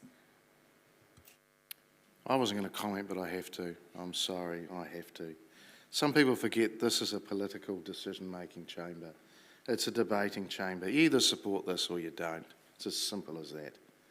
Process should not trump common sense or a pragmatic approach. We've had numerous people, and I'm sorry, but some of you need to go to these places and see it. I can't stand here and say we've got to have process. And we've got these communities coming to us all the time. They're cooking in the fields while they're feeding people. They want to sell us property, but we're forcing them to go to the open market. Oh, yeah, I'm sorry, I'm gobsmacked. We've got to respond to our community. I'm really sorry, we have to. Yes, I get the whole affordability thing, but this is just starting the process. Will a feasibility study attract other money? Pretty well does most of the time, so it is still following a process, but I'm not going to sit here and wait 2 or 3 years for a policy team to develop a framework to then have a policy on what that feasibility might look like. I'm sorry, we're past that. So I'm strongly in favour of this. I can't face the Pacifica community or St Mark's and possibly even some of the library communities if we don't do this. And I strongly advise you to vote for this. Councillor, I know we've got a few others. Councillor Wood. Mr Mayor, could I ask a question of the mover? I just want to understand how we came to the $150,000 figure. I recall earlier today there was mention of that, but that included design work as well. No, the design's been taken out, that's why it says it's just feasibility only. Yes, and so if I recall correctly, 150,000 was with the designs. So given we're not doing that, should the figure be lower? We've added 3 sites, Councillor. They're all together. And then just to understand what we expect to come out of this. So is what we're wanting to come out of this a report that says, yes, there is need, or are we wanting a report that says, yes, there is need, here are the 3 options of how we fix it? What's the end result of this? Exactly what you said. It's going to be the second one? Yes. Okay, thank you. Councillor Barn. Thank you, Mr Mayor. I'm very much in support of what's being proposed here. I love me a good process as much as the next person, but sometimes there are exceptional circumstances. And we've had some debate in this chamber about when people might choose to find exceptions, but I hope that this is one of those. To me, this does not seem to be flying in the face of process. It's setting these 2 things beside each other. I think that's what Councillor Zabellin spoke about in her comments, that yes, we can progress with the framework, but our expectation is, as the Mayor said, that the framework will tell us we need a feasibility study. And if we're saying in this chamber that we've heard from our community, we can see that this is the way the traffic is headed, then we can actually shortcut our process by advancing on both fronts simultaneously. So all that does is get us there faster if we're content with the information that starts us down that path, and I think we are. In terms of the exceptionality of this decision, I think where we're at with our library facilities, particularly in Awapuni, would certainly be classed as exceptionally poor. Te Patikitiki is maybe a victim of its own success in that space. You've talked about the needs of the Pacifica community. So, yeah, absolutely, this is time to push forward and not to hold back. We've had years of hearing from these communities, and I feel very confident that even if we had a framework, it would be telling us we needed a feasibility study, so we should just get on with it. Councillor Arnott. Thank you, Mr Mayor. Can I ask a quick question, please, of the mover or yourself? I just would like to be totally clear that the 150,000 is for the 4 together. It's not 150 each one, is it? It's a total amount. Yeah. Do we need to be clearer in the wording so we're not... We've put maximum there. That will suffice? Okay, thank you. Deputy Mayor's out, so... right, a reply? Just very quickly, I hope that you will support this. The whole point of doing this was that one person was going to be doing the work for this, which was going to be the economies of scale. That's why we were trying to do this. And we were doing it, as Mr Murphy said, so that the framework would be doing that piece of work alongside it, which is what Councillor Bowen and Councillor Zabellin said as well. So that part of the process would be running alongside it. So that's what we were trying to aim this so that we'd be ready for the long-term plan. That's what we wanted to do, is have this piece of work ready for the long-term plan, so we'll have that ready for the decision-making process for next year. So we had this information ready for next year. So I hope you support it. The community has told us they want it, and that's what we want to do, is get on and do it. Thanks, everybody. We will vote, please.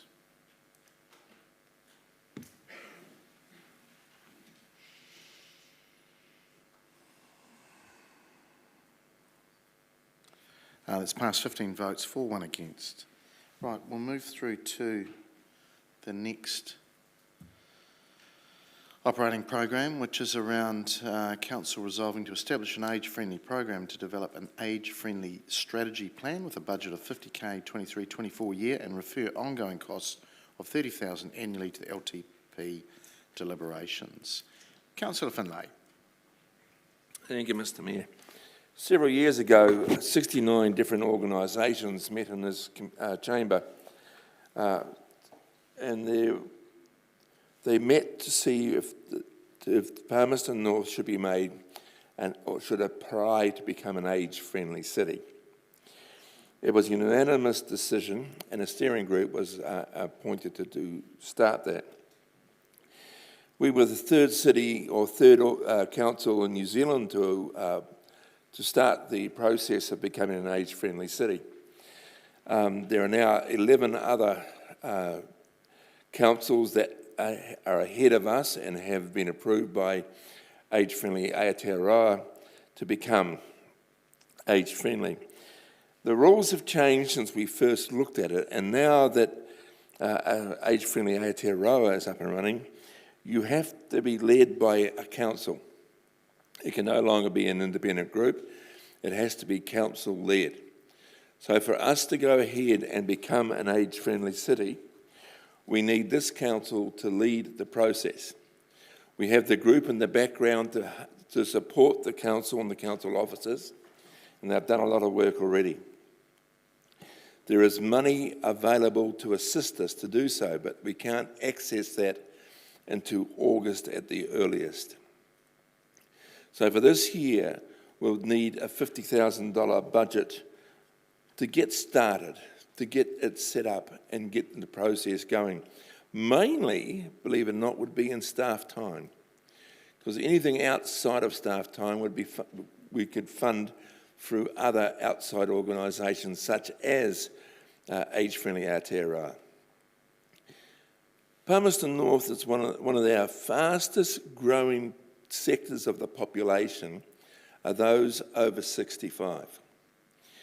We are increasing in number dramatically, and that can be demonstrated very easily when you have a look at the villages that are starting, the older persons' villages that are starting up around the city. One of the long-established one has just doubled in size. They've purchased land and they've doubled its size.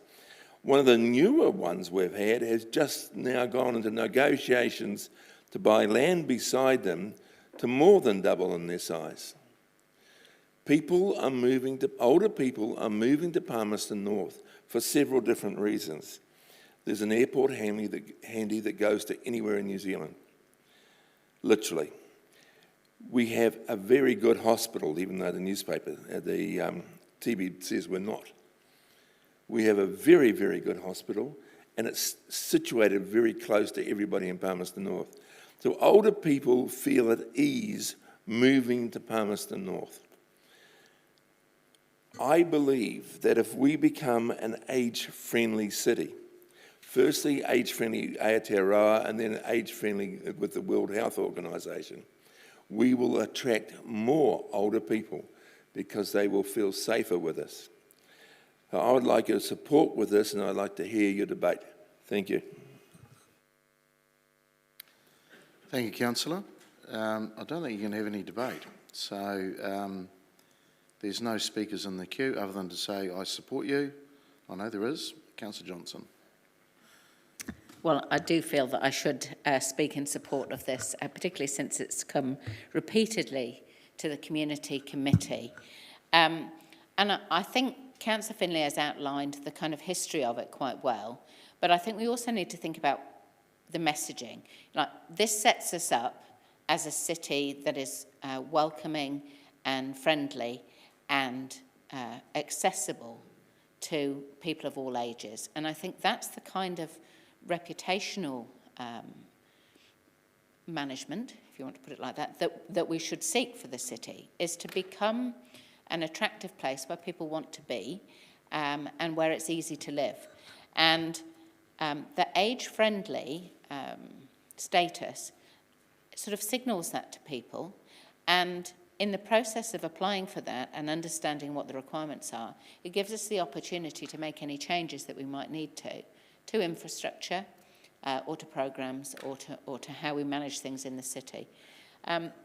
Age-friendly, we often focus on older age groups with age-friendly, but age-friendly is someone of any age. And it's also equally helpful for people with a disability. And we know that as a city we have a relatively higher percentage of people with disabilities living here than in other cities. We also have a relatively young average age. So the fact is that though we might see this as something that's sort of an advantage for seniors, it actually cuts across the whole of the age ranges. And I think with the help of council leading it, we're likely to make progress quite quickly. There's quite a lot of work being done already in terms of strategic plan and in terms of what might be required. And I think it dovetails quite nicely with the establishment of the Seniors Reference Group and other things that we're doing to try and become, you know, a city that welcomes people of any age and lets you know that if you come here, it will be a safe and accessible place. So I do hope we can have your support for this. I understand it's adding budget, but nevertheless, it's not likely to be an ongoing cost of 50,000. That's just the sort of initial setup year. So I expect we'll be able to make good progress, and no doubt won't be long before the Mayor can be standing up and proudly proclaiming that we're an age-friendly city, along with being a welcoming community and a safe city and many other things. Thank you. I was wondering where you were going with that, with the age, but...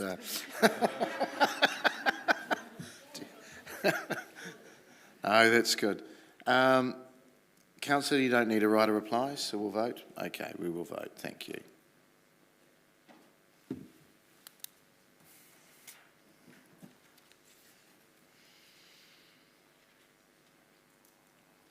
It's passed, 16 votes for, none against.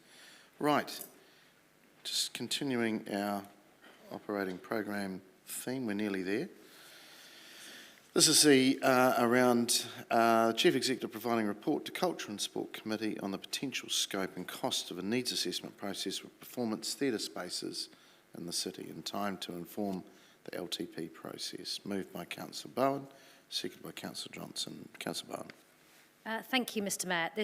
There were a couple of, well, there were very many hugely supportive submissions for the active social life of our city, but there were a couple of submissions which commented particularly on how we're in the process of losing 2 performance spaces at the moment. And in questions to officers, I asked what our process would be to assess the likely impact of that, and actually the answer is we don't really know yet. There is no framework, feasibility, needs assessment, strategic framework process for this particular part of council. Who knew? We found a space where we could have another framework.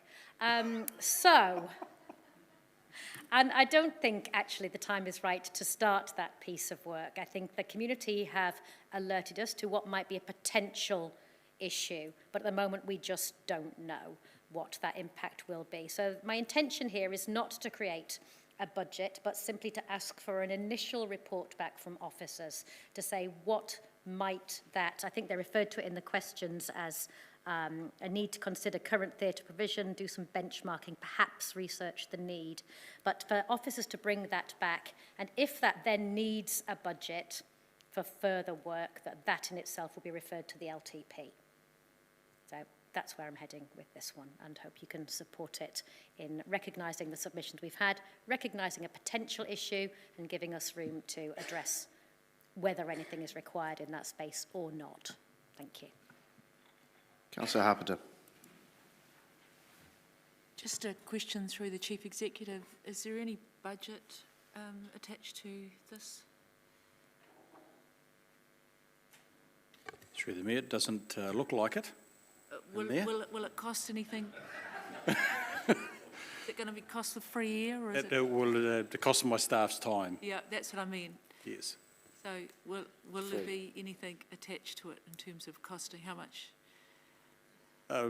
Through the Mayor, I could add a whole bunch to that, but anyway, needless to say is that resolution goes through is that it will be our staff time to go through and provide a report, do some analysis and that around it as well anyway, get some kind of idea of the information that needs to be provided in the report. There wouldn't be anything beyond that at that particular point in time, but to go back to the committee for further recommendations beyond that, I would suggest. There'd be nothing that would be taken up instead of doing that? Nothing that would be like... Depending on your decision, Councillor. Okay, thank you. All right, no need for a right of reply? No? Thank you. We will now vote. Very impressive mind reading, Mr. Mayor.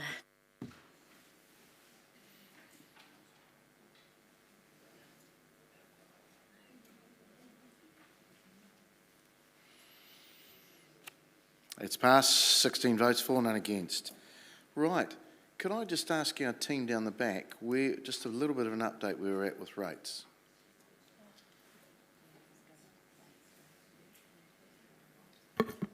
On the assumption that you adopt the recommendations we've got in relation to 2.1, then approximately 7.7% increase at the moment. Okay.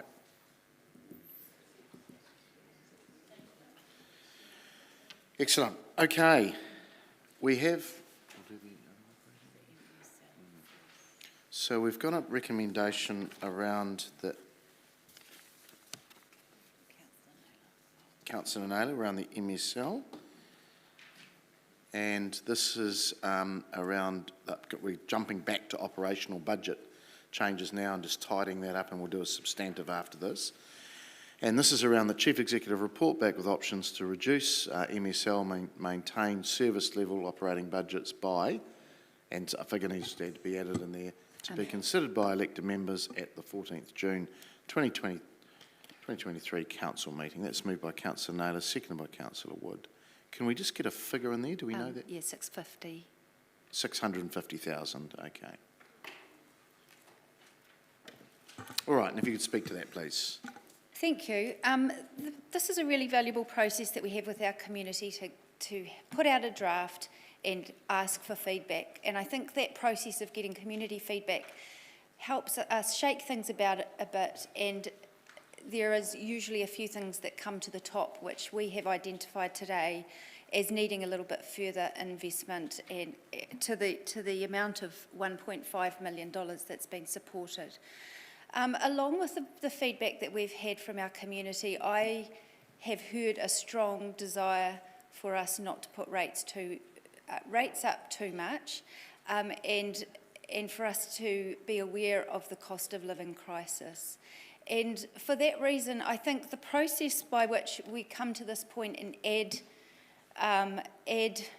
an amount, 1.5 million, I often find it a little bit frustrating that we don't take the opportunity to say, if we're going to add that 1.5 million, are there things that can fall off the bottom that perhaps are less urgent in order for us to retain the envelope that we have consulted on?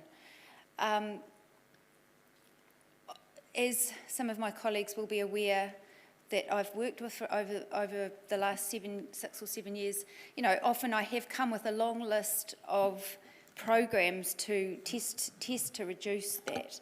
And in looking at the information that officers have provided to us in the recent sort of 6 to 12 months, it's been really useful to have a bit more clarity around MSL.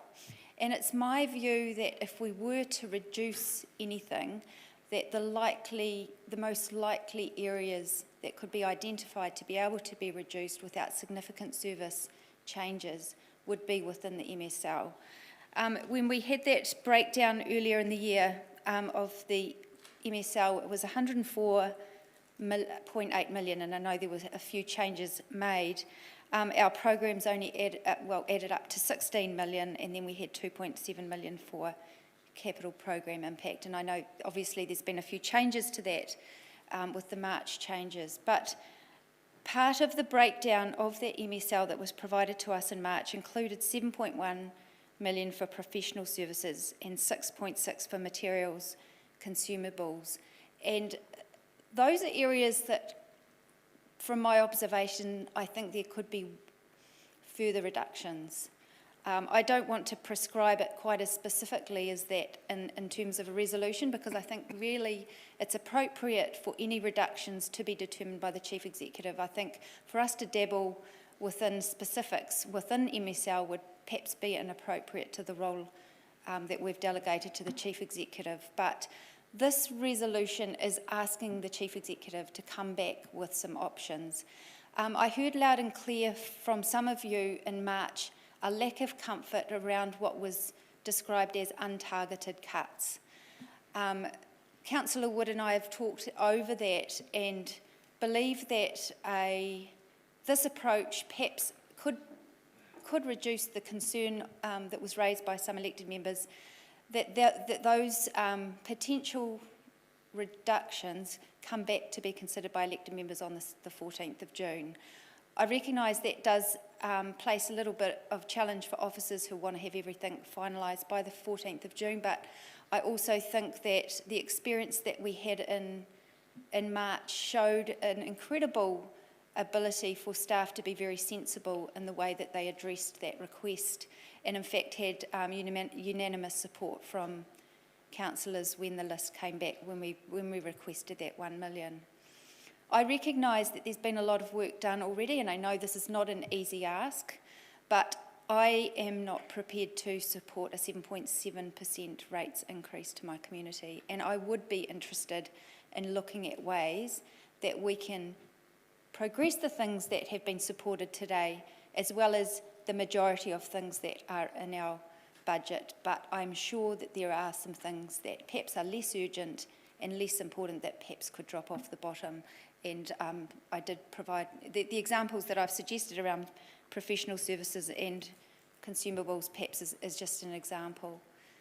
I think I'll leave it at there, Mr. Mayor, but really encourage elected members to consider this in the light of what we've also heard from our community, who have really requested us not to be putting rates up too much in the current environment.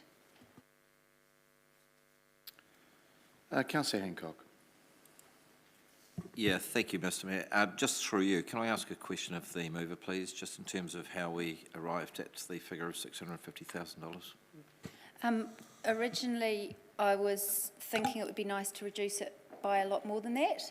I've toned down my expectations in the hope that I don't want to ask something unreasonable of officers, and I also would prefer personally for our rates increase to fall within the financial policy limit of 7.2%, and I think if we were to find $650, that should achieve that. Could I also answer that question, Mr. Mayor, as a seconder? Yes. Just to clarify, so this would bring us down to a 7.16% rates increase. That's how we got to the figure, because it puts us under that 7.2% cap. So supplementary question, just to make sure that we're very clear, Mr. Mayor, is so there is no science to the 650,000 figure other than trying to actually get our rates down to a specified number, is that correct? Yeah, the science is bringing us in line with our policy, so. Thank you. Thanks, Mr. Mayor. And the science is bringing the rest of you along with the idea. Well, that's good. I don't believe that's science. Okay, all right. We want to get out of here by a certain time, so Councillor Johnson.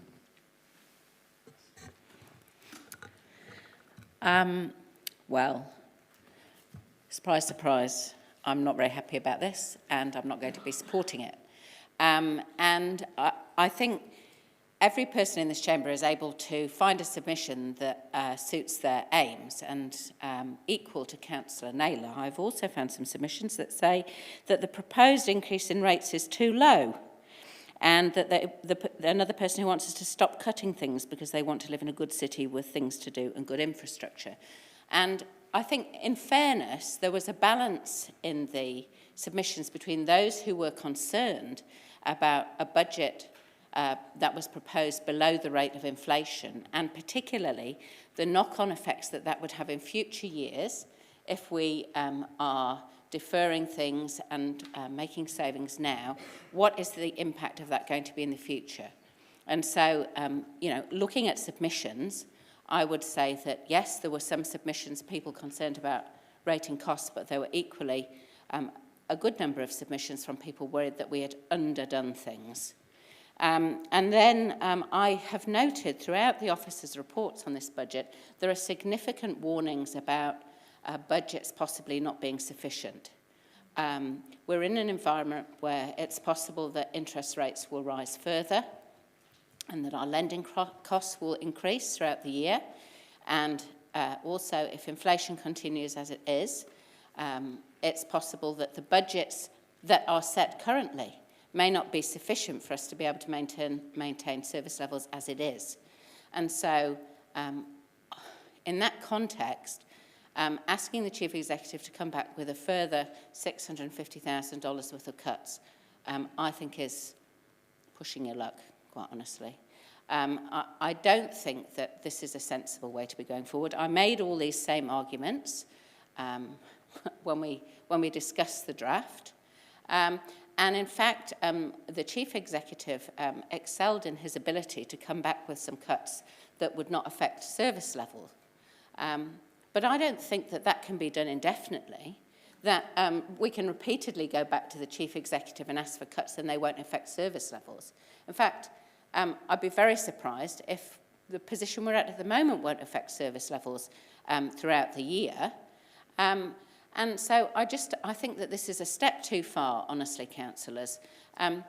Even if the rates were to be in the 7%, it would still be a low rate increase compared to what many councils in the country have set and compared to what many of our neighbours have set, bearing in mind the current rate of inflation.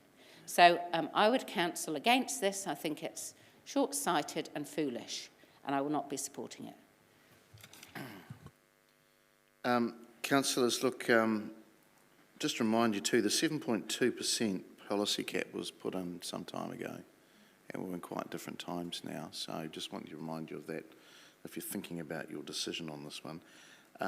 Look, I have some sympathy with councillors wanting to keep the rates as low as possible, but who says what is too high or too low? It's a very personal decision.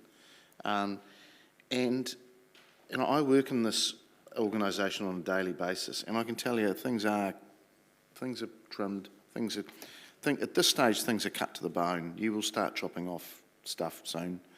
I just can't see how you can run it with things are already tight. That's what I'm trying to say. It's a political decision. Today we have supported, and I just ran through them, increased insurance costs, supporting community centres, infrastructure planning, a small amount to some cultural organisations, and agreeing to become an aged-friendly city. That's what we've supported. I mean, if you're not going to support that, you know, I hate to go back to Churchill, but why the heck are you doing things? The most of our costs today was in insurance premiums going up and our funding our infrastructure planning. Really put it simply.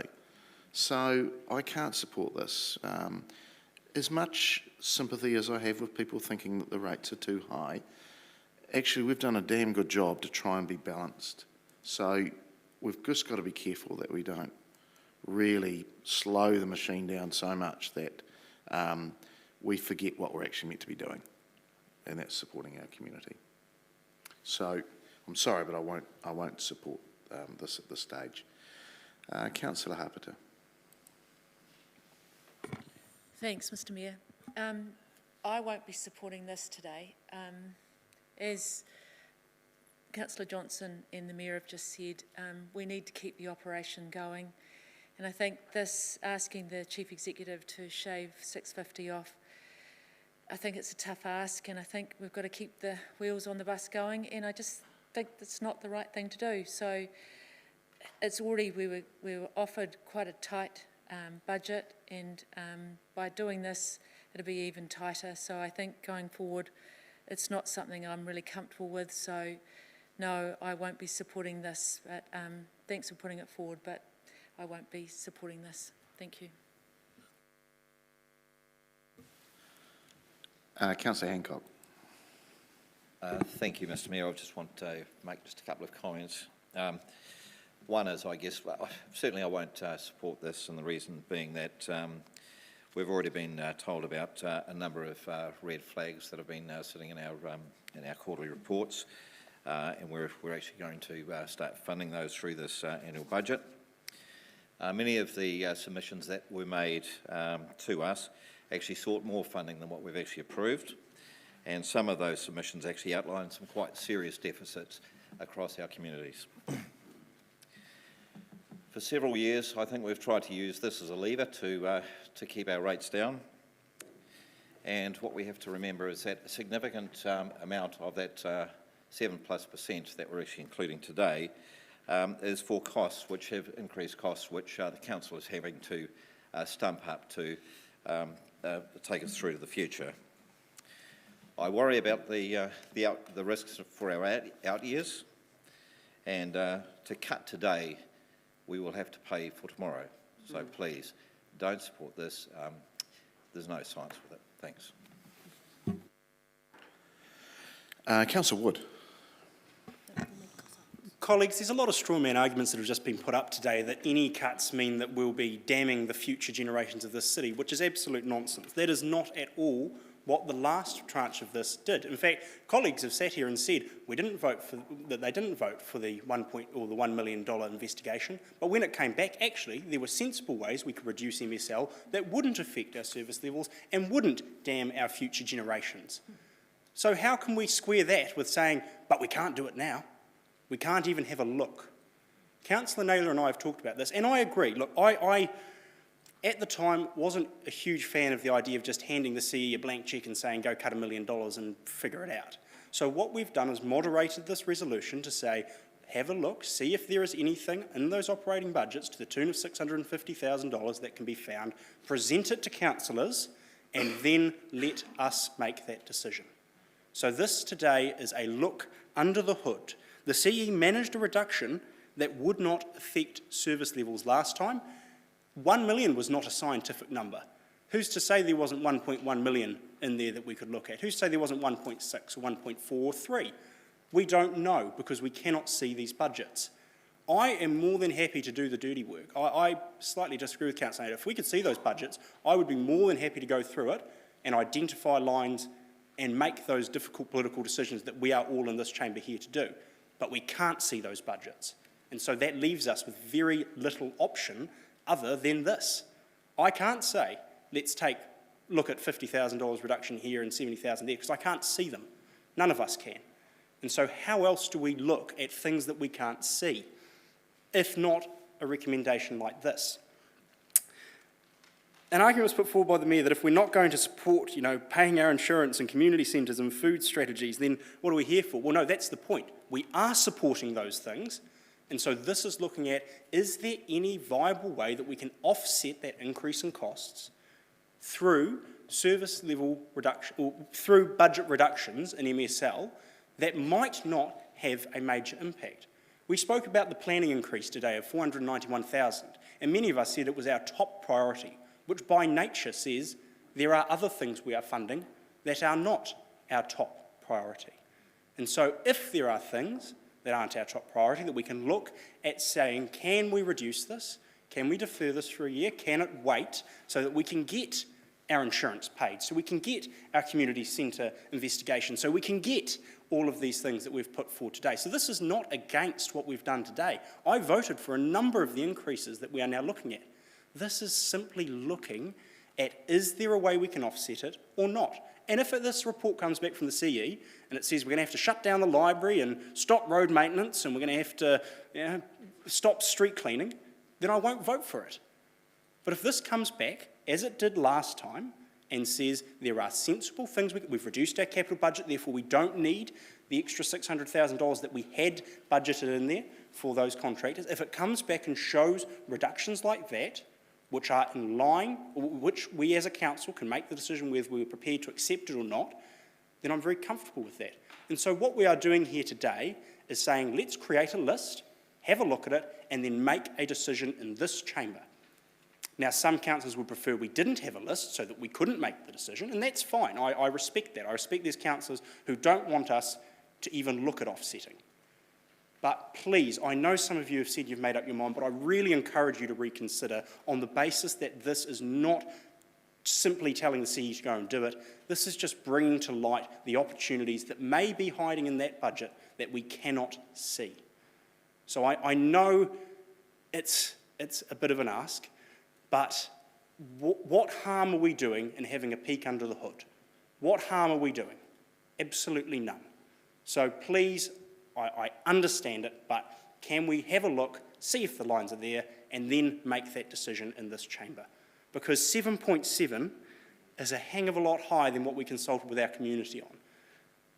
This would bring it down to 7.16, which, yes, the policy limit's arbitrary, everything's arbitrary, but it would bring it down under that limit, and to be frank, it would reduce the rates by 0.57%, so pretty much a 0.6% decrease to where we're at today. Is that not worth looking at?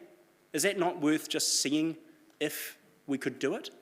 I think it is, and I hope my colleagues agree with me. Councillor Dennison. Thank you, Mr Mayor. I'm actually going to stand and support this recommendation. These are the reasons.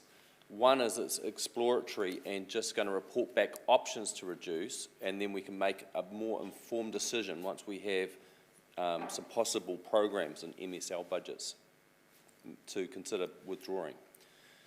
Second point I'd like to say is that we haven't never really had our eye over this budget over the years.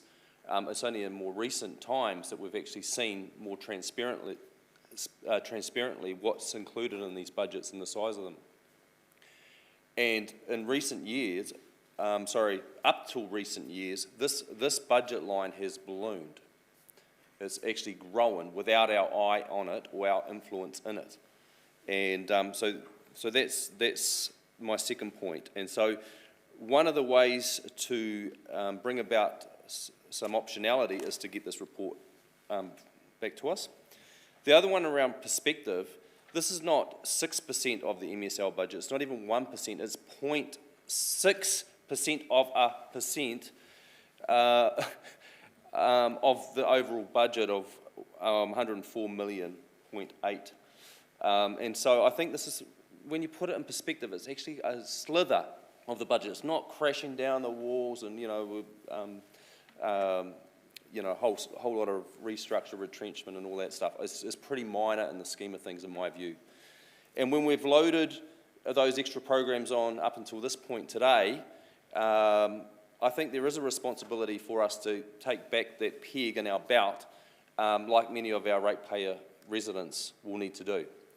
And so I was very encouraged earlier in the year when we set the draft by actually taking programs out, a bit like this recommendation is doing, giving us the opportunity to make those cuts. This, again, only a few months later, is another way of doing it. So it got passed quite strongly, actually, back in March or February, March. Again, I just urge you to give some openness around at least exploring it over the next couple of weeks before we decide on the 14th. Thank you, Mr Mayor. Finally, Councillor Isabellan. Thank you, Mr Mayor. Just wanted to make a couple of points that the $1 million cuts that were made, to my understanding, were largely internal and are unlikely to remain a permanent cut and will need reinstating at some point if we want our staff to have any desks. But more to the point, the consistent feedback is that I am hearing is that service levels have dropped or are perhaps inadequate in some areas.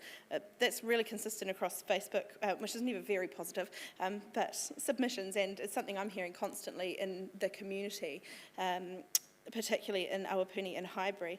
We aren't stepping up what we said we would step up this this annual budget, which is what we signalled we'd do in the LTP. To me, this actually steps us back, or it opens the door for us to take actual steps back rather than just maintaining, which is where that middle ground we've found has been in order to get the savings in the first place. What I hear a lot around rates is we're paying more for less. I think this opens the door to really reinforce that message. So I'm reluctant to support it. I'm still listening. Thank you. And right, a reply back to you, Councillor Naylor. Thank you. I'm hearing a lot of comments about cuts. I am not suggesting at all any cuts here. What I'm suggesting is a reduction on the proposed level of increase. So in our March draft document, on page 10, we've got a budget of that went from this year of being 165 million to a proposed 175.9 million. That's 10.5 million extra that we're proposing to spend next year from what we spend this year. And today we've added a further 1.5 million, so that's an additional 12 million we're suggesting is our overall envelope that we approve for the next financial year. So I'm not suggesting we ask for any cuts. What I'm suggesting is that the Chief Executive come back to us with options of a smaller increase than $12 million from this financial year. I think this is still a draft. This is a draft until we endorse it. So we've got to be comfortable that we've explored every option that our community has asked us to explore in ensuring that it's affordable for them. And in the summary of submissions, there were 25 submitters that commented, the majority of which were against the proposed rates increase, particularly at a time with high inflation, a cost of living crisis, and the general economic climate. 2 submitters suggested rates should be increased further. I know it's not always about how many people say this or that, but I know the people that I talk to who didn't submit, who say to me, we can't afford that, Karen. And it's our job to represent those views at this table. And that is why I would urge you to ask for this information to come back for our consideration. All right, councillors, we will vote.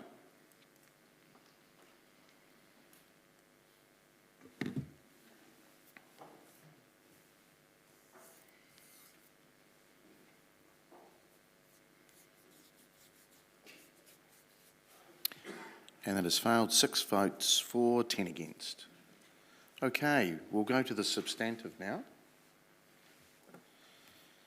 Around operating budget changes. And this is around council resolves to agree to the proposed operating budget changes as outlined in clause 2.2.1, be incorporated in the final draft of the annual budget 23-24, incorporating resolutions 3 to 8 above. Al, happy to move that. Seconded by the Deputy Mayor. I'm not going to speak further to it. We've done that to death. So can you vote, please?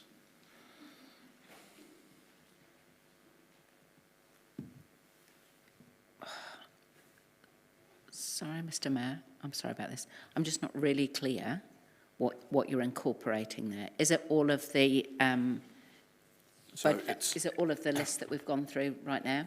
Yes, it's the operating budget changes, not the operating programs. Okay. Okay. So it was those that are deemed operating budget changes. Yeah. So it's the first tranche of individual additional recommendations. Thank you. It's passed 15 votes for, 1 against. Right. We now need to go to the substantive operating programs.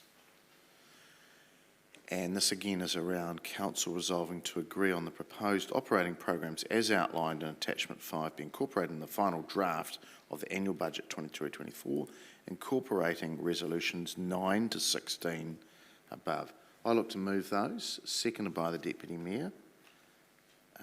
I'm not going to speak to this, but nobody else? Right, we will vote, please.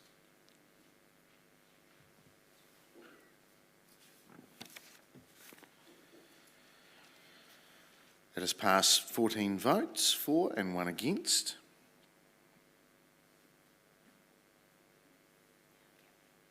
And now we're going to go to capital new programs. We're nearly there, folks. And this is around attachment 6 and an additional recommendation from Councillor Barrett to include a capital new program of $120,000 in the 23-24 annual budget for safety improvements at College Street Botanical Road intersection, including the right turn infrastructure and phase change. Councillor. Thank you, Mr. Mayor. Thank you, colleagues. This is fundamentally about being responsive to community and also being proactive in terms of road safety. Every time we have a submissions process, we hear concerns from the Awapuni community about this intersection. 12 months ago, that was particularly clear, and at that point, this is kind of for new elected members, we put a recommendation in to begin some exploratory work here, which gave rise to the report that we saw in April. In that April meeting, we chose to direct this particular option to this budget, which is why it comes to us today for consideration. We have heard loud and clear from that community that they carry too much risk at this intersection. And what we learned in the April meeting is that we really had two options. One is we could wait possibly as many as 10 years before that intersection would naturally rise to the top of the engineering priority list, and during those 10 years there'd be more near misses, more crashes, more harm, or we could just get on with the job and do something about it. This is only $120,000 of capital.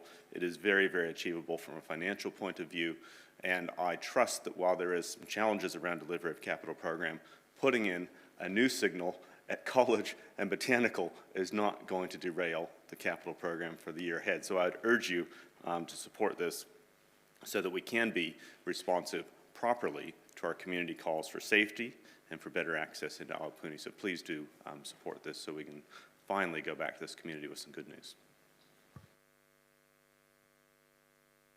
Councillor Johnson. Thanks, Mr. Mayor. Now, I know you all love a good anecdote, so I'm going to tell you the story of the cycle ride that Councillor Barrett and I went on Sunday around the Awapuni and Highbury area, looking at infrastructure along with some other residents. And as we approached this intersection from College Street, we saw a near miss. So a vehicle that was coming down Botanical, turning right into College, took a risk, I suppose, because of not being able to make the right turn because of the light phasing, and turn right in front of an oncoming vehicle coming up Botanical. And how there wasn't a serious accident, I don't know. Another elected member, I think Councillor Zabellan, was investigating the intersection the other day and also observed how dangerous it was. And there's just a history of near misses and accidents at this junction, and if you go through it on a regular basis, you will understand why. Because if you're coming down Botanical Road or up Botanical or whatever, to try and make a right turn onto College, you can go through phase after phase after phase of lights and not get a turn. And it's only human nature that people get impatient, they take a risk, and they take the turn, against the light. So I urge you to support this. It's a safety programme. It's not going to be difficult to achieve, and certainly we have been told about it often enough by the public, such that if there were to be a serious accident or, God forbid, a death on that junction, I think it would be on us at this point if we refuse to make this change. Deputy Mayor.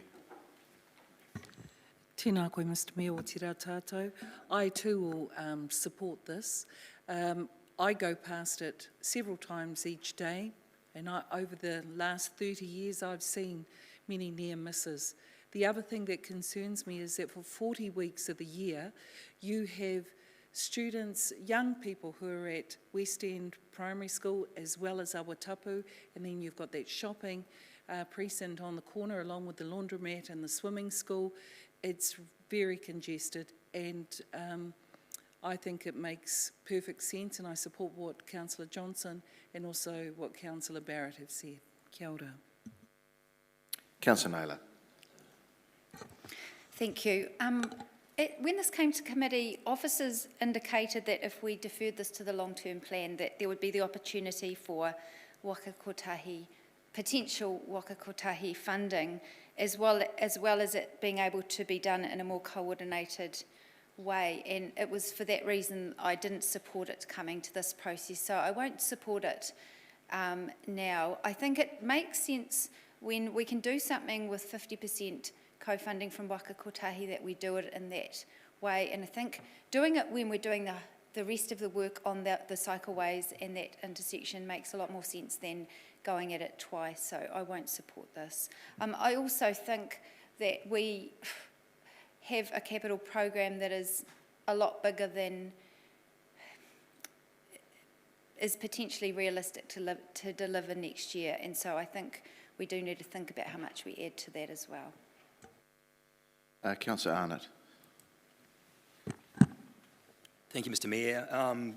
For goodness sake, just do it. I'll certainly be supporting this, and as I talked about in April, I've already attended one funeral from that intersection, and I certainly don't want to be attending any more or have anything on my conscience, that's for sure. Yes, there is other intersections that need a bit of TLC more than this, but this is particularly nasty, so let's do this. Thank you.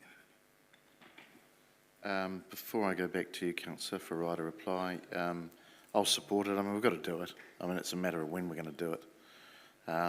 Is the potential loss of 60,000 there? In recent times with waka kotahi, we haven't been successful on a lot of joint projects. So I'm just wondering, the holding out for $60,000 joint funding might be, the risk is greater holding out in my view. So I'm comfortable with pulling it forward. And I think, as you say, the community, and I think there's plenty of evidential evidence to say, let's do this. So back to you, Councillor, for any right of reply. Just briefly to thank colleagues for their comments, their anecdotes, and look forward to the vote. All right, we will vote, please.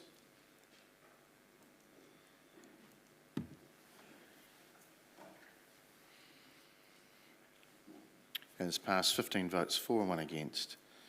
Right. We now to do the substantive.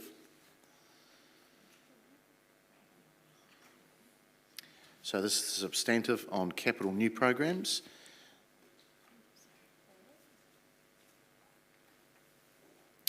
To agree the proposed capital new programs as outlined in attachment 6, including the amendments to carry forwards, be incorporated in the final draft of the annual budget 23-24, incorporating resolution 19 above.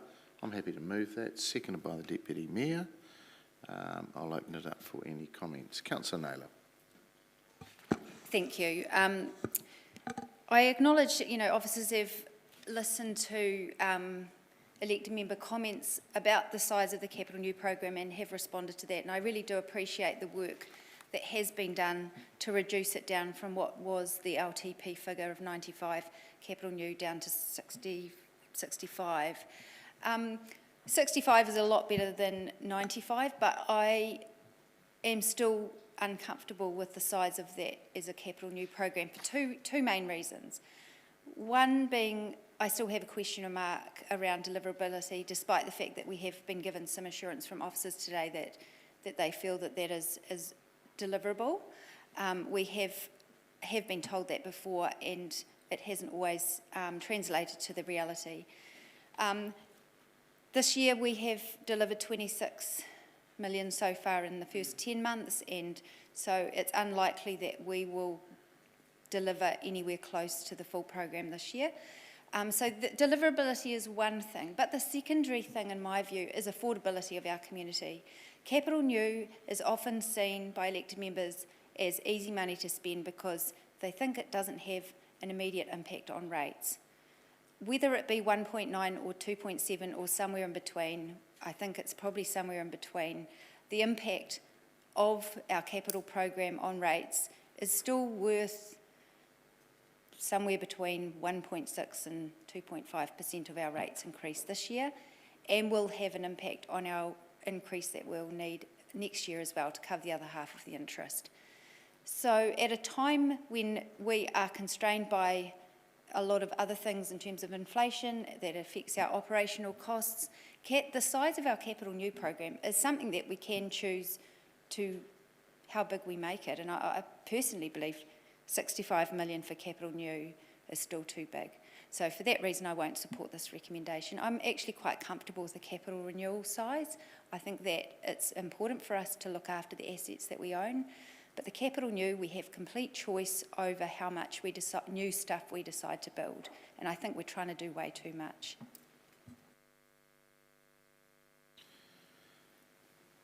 Right. Let's vote.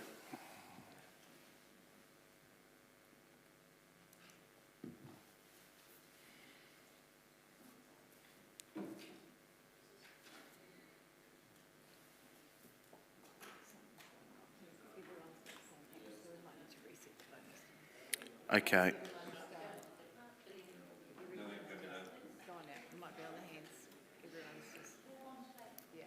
Okay, we've been in here too long, that's a sign. Thank you, God. All right, we're going to do this on a show of hands. So we have the substantive around the carry forwards around the Capital New program. So all those in favour? Against? And it's carried, thank you. Yeah. We'll record that. Right, we move now to capital renewal, and we're just doing the substantive here. And again, this is Council resolving around our capital renewal programs to agree the proposed capital renewal program as outlined in Attachment 7, including the amendments to carry forwards, be incorporated in the final draft of the annual budget 23-24. I'm happy to move that, seconded by the Deputy Mayor. I'm not going to speak to it, but I'll encourage anybody else that wants to. Councillor Johnson. I just have a question, Mr Mayor, around on page 245, reductions to library renewals, which is a change from the draft, and I wondered if we could just have a staff comment on that. If we could have a staff comment on that. Mr Mayor and Councillors, it was our intention at the draft time to make these recommendations to you for change, and it was I guess an internal misunderstanding that we didn't do so. So we've now incorporated them in this draft, and there are a couple of reasons for them. Some of them are to do with things that the staff believe it's inappropriate to do at the moment, given the things that need to happen to the library building and the things around it. And if necessary, Linda could explain that in more detail.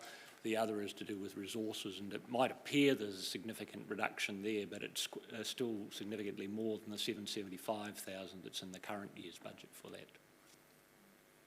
Okay, does anybody else want to add a little bit more there?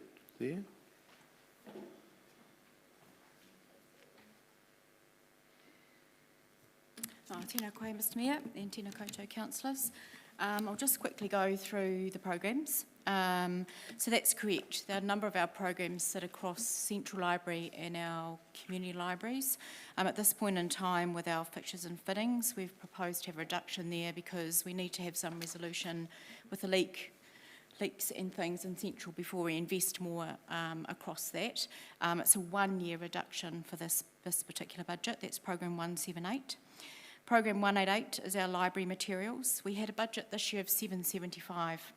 So this was a big jump on that to 863. We've recalibrated and come back to you with an increase, which is 810. So that will cover logistics, exchange rates, and all those things that are going on with supply chain, and allowing for increases in materials across the year. 202, we've removed that budget because that's purely for Central Library, and I think at the moment it's best to wait and recalibrate that in amongst the 10-year plan with the work that needs to come back to you around what the future of that particular building is and the phasing and staging of any repair work and maintenance that needs to be done. 203 is our community libraries budgets. We've proposed no change to that because we don't know what we're going to be needing to do to keep those going, so we've kept that in. 1138 is our digital technology for 21st century citizens. Again, we've left the budget in that applies to the community libraries and new space at this point.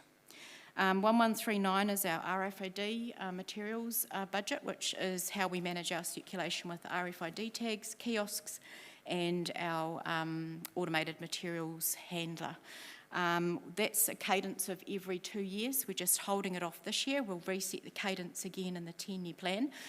We aspire to have some things like external lockers and things that will sit outside our facilities. Again, we need to know what our facilities might have to need to do to be able to do that click and collect. So we're pulling that back for a year to get a better idea of what that is. Those budgets are under Connected Communities. The last one that I'll speak to is under Arts, Culture and Heritage, Program 1144, which is how we manifest a physical item that gets our Manawatu heritage out into the community. We were lucky to get 2 kiosks this financial year at a really good price. So we've just signed an agreement to get the Manawatu heritage content loaded onto those. We can get it out to schools and out into the community. So this is just a 1 year. We think that we can hold that as well, come back to next year, post-reporting on the heritage report to actually give you some options that we'll take into the 10-year plan as well. Thanks, Linda. Okay, thank you. That's very helpful. And can I just check that the repair of the library roof is in? It says it can be done under budgets that we have already, but we don't need to make any resolution about that. That can just be assumed to be done. So it's on page 217. I take it is being, but I'll just get that checked. Just double checking. Yes, correct. There's been no reduction to any of the library building budgets, and we can do all the repair work we need to do within existing ones. Great. Thank you. All good. I think round the room we'll be very happy with that, as will a lot of our residents. Okay. All right. So we'll vote.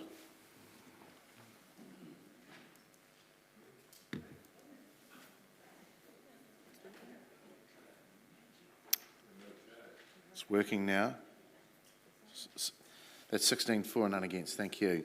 All right, we now move to recommendation around the uniform annual general charge, and this is an additional recommendation from Councillor Johnson around Council resolving that the final draft annual budget 23-24 include an assumption of a UAGC, a uniform annual general charge, at $50 per rating unit. Councillor. Thanks, Mr Mayor. Elected members, you'll notice that there's been some change to the wording. This is on staff advice because we can't actually vote to change the uniform annual general charge at this meeting. It has to be done when we do the rating assumption, the rating adoption, I believe. So the reason that this amendment is here is in response to the submissions from people who said that they were concerned about cost of living and cost of rates. And so for new councillors, the uniform annual general charge is a fixed charge that applies to every rating unit, and it was introduced to, I think as the officer said, moderate the extremes, but the effect of it is, at the moment, that if you have a higher value property, the uniform annual general charge means that you effectively pay less rates than you would have done without it. If you have a lower value property, the effect of the uniform annual general charge means that you effectively pay more rates than you would have done without it. And we asked for modelling, which is in your papers, on page 49, my papers anyway, about what that would look like and who would be affected by it. And if we were to reduce the UAGC to $50 per rating unit from the $200 that it was assumed to be at in the draft, what that would do is it would make a pivot point around $700,000. So if you have a property that's worth about $700,000, then your rates wouldn't change much. And if you were slightly either side of that, then your rates wouldn't change much either, if you're a single residential unit anyway. But the more expensive your property, the more you would pay, and the less expensive your property, the less you would pay. And it would have no bearing on the total amount of rates collected by council. It just exposes more of the property value to the rating calculation. So the sort of cut a long story short version of this is it helps people who have lower value properties, and it adds rates onto those who have higher value properties. And in the absence of any other means of being able to ascertain someone's ability to pay, then I think it's a reasonable assumption to make that those who have lower value properties are less able to pay than those who have higher value properties. And so effectively this change is to respond to submissions that have indicated concern about cost of living and rates without adding to the overall rates take. So it's effectively a redistribution of how some of the costs might land. And I note staff advice that we shouldn't do this, but I say that this is a political decision. This is a decision that we make on the basis of how we think the cost of rates should be distributed. And I personally think that your rates bill should be reflective of your ability to pay rather than anything else. So I ask for your support on it, and I'll leave it at that in the interest of time. Thank you. Thanks, Councillor. I hear the comments, but I won't support this, and there's a couple of reasons why. When the revaluations were done, we already moved, through differentials, a lot more of the rate onto commercial and industrial properties. And they didn't go up in valuation. And we didn't really have a strong mandate then, and in some ways, we have even less of a mandate to do it now, other than the political will of doing that. So we're going to redistribute it even more onto that sector of our community. I'm hearing the need around affordability. I totally get that. But this will be an unforeseen consequence of doing this. I'm going to go for staff advice, leave it at 200. When I started here, it was 500. So I think we've just got to be careful. We're pulling it down to the lowest, and this will be an unforeseen consequence. And I don't know what that'll be whether that could be challenged. I'm unsure. But I would be strongly advising that we don't do this for those reasons. And the redistribution, yes, it can be a political decision. Is it the right decision? I'm unsure. So I won't be supporting it. Councillor Wood. Thank you, Mr. Mayor. If we had a capital value system, I would support this wholeheartedly. The reality is we don't. We have a land value-based system, and this relies on the assumption that low land values equal low ability to pay, and I am not convinced by that assumption for the simple fact that traditionally in this city, houses have been built on larger sections. We see state home or former state homes on larger sections. We see old railway houses on larger sections. And so the older homes in our city traditionally have larger sections. Where we see smaller sections and therefore smaller land value are ones where those older properties have been subdivided and brand new houses have been built on them. I've seen on Albert Street properties sell for 650, 700,000 on sections of 120 square metres, 150 square metres, whatever it was. So that would be a brand new property that somebody's paid a high price for that we're now trying to look out for and get them a lower rate. And I'm not convinced that that is the right thing to do. I recognise there are some people who are on low land value sections who are our most vulnerable. But there's also a hang of a lot of wealthy people on low land value sections that are not our most vulnerable. And so unless you can convince me that there are more vulnerable people on low value sections than wealthy people, I'm not going to vote for this. And I think my reasoning's quite clear, is that new homes are built on small sections.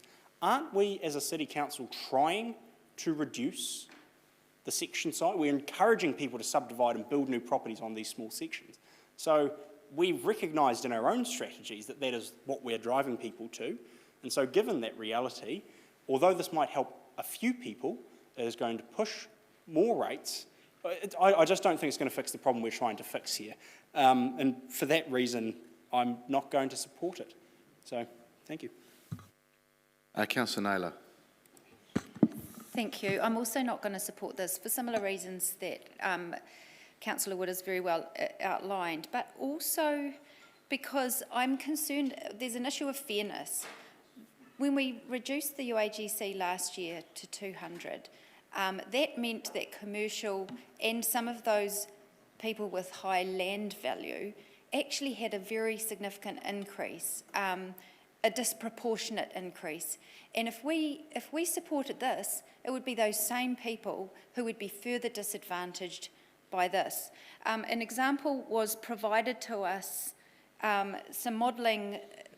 We had some submissions from some people in Carina Terrace, who, and one in particular was an example who were paying 7,900 rates this year. If we to drop it to 50, the UAGC to $50, they would be paying, well, the modelling was based on a 7.3% rates increase, but of course now it's 7.7, so it'll be more than this, but it was 8,600. And they'll be paying more than 10% additional to what they're paying now. And I just don't think that's fair.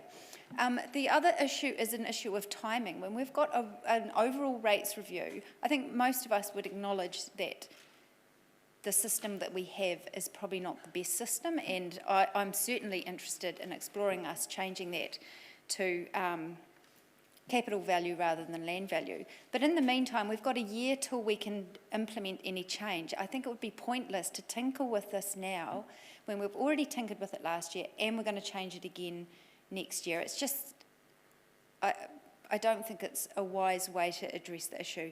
Yes, I can see the appeal in it lowering the rates for some lower income people, but it's not a consistent enough tool. It flattens the bell curve, it pushes it out at both ends.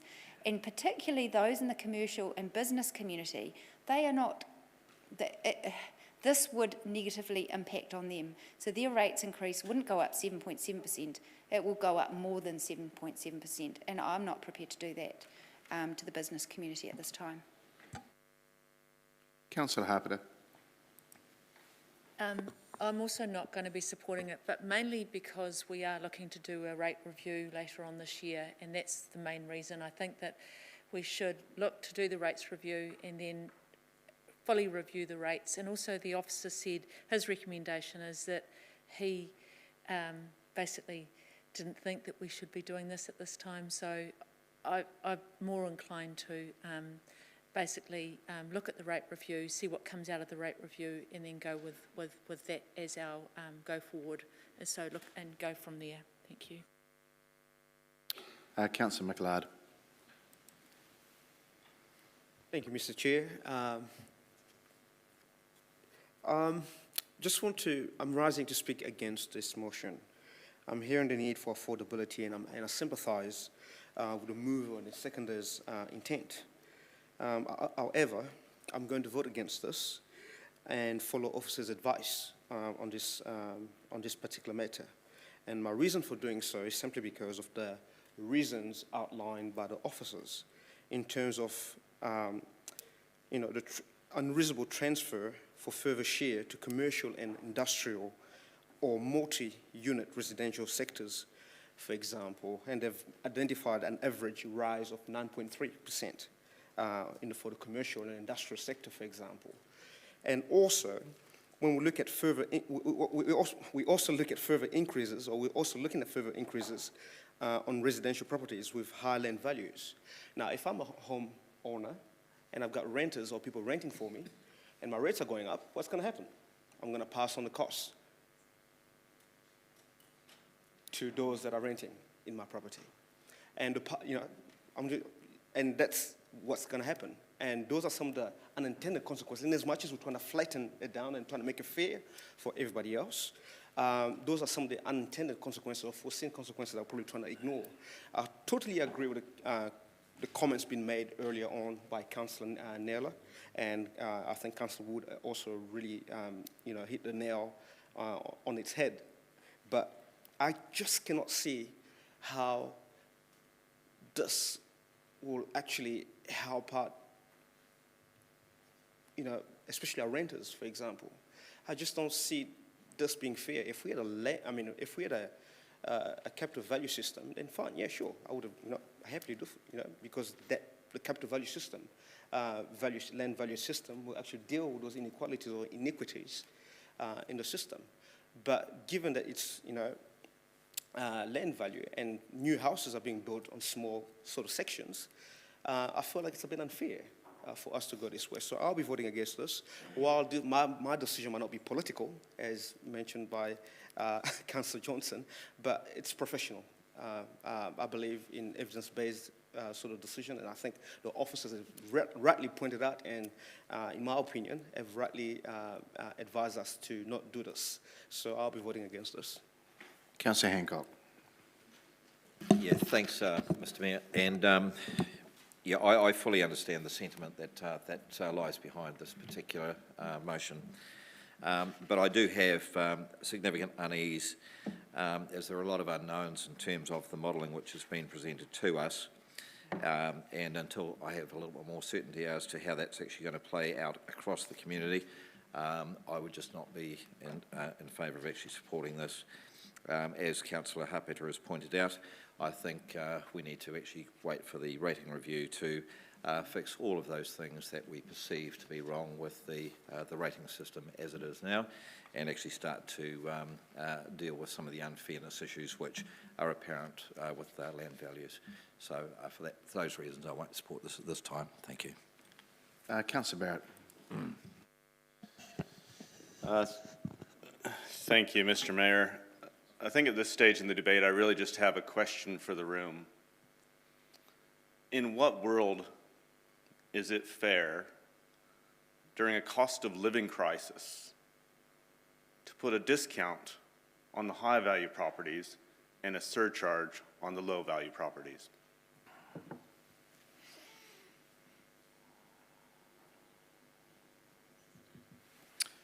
Okay, right. Oh, sorry, Councillor Dennison.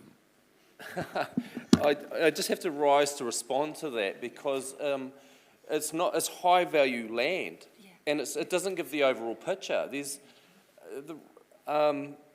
fundamental flaws in our rating system. You can't give a generic statement or an absolute statement like that because it's not true. We've had the Federated Farmers, or whatever group, Submission 74 said that they wanted to see the maximise of the UAGC. There was residents that would have an impact that were paying 60% or 3,000 more than a similar valued property on and that was, I think, in the same street.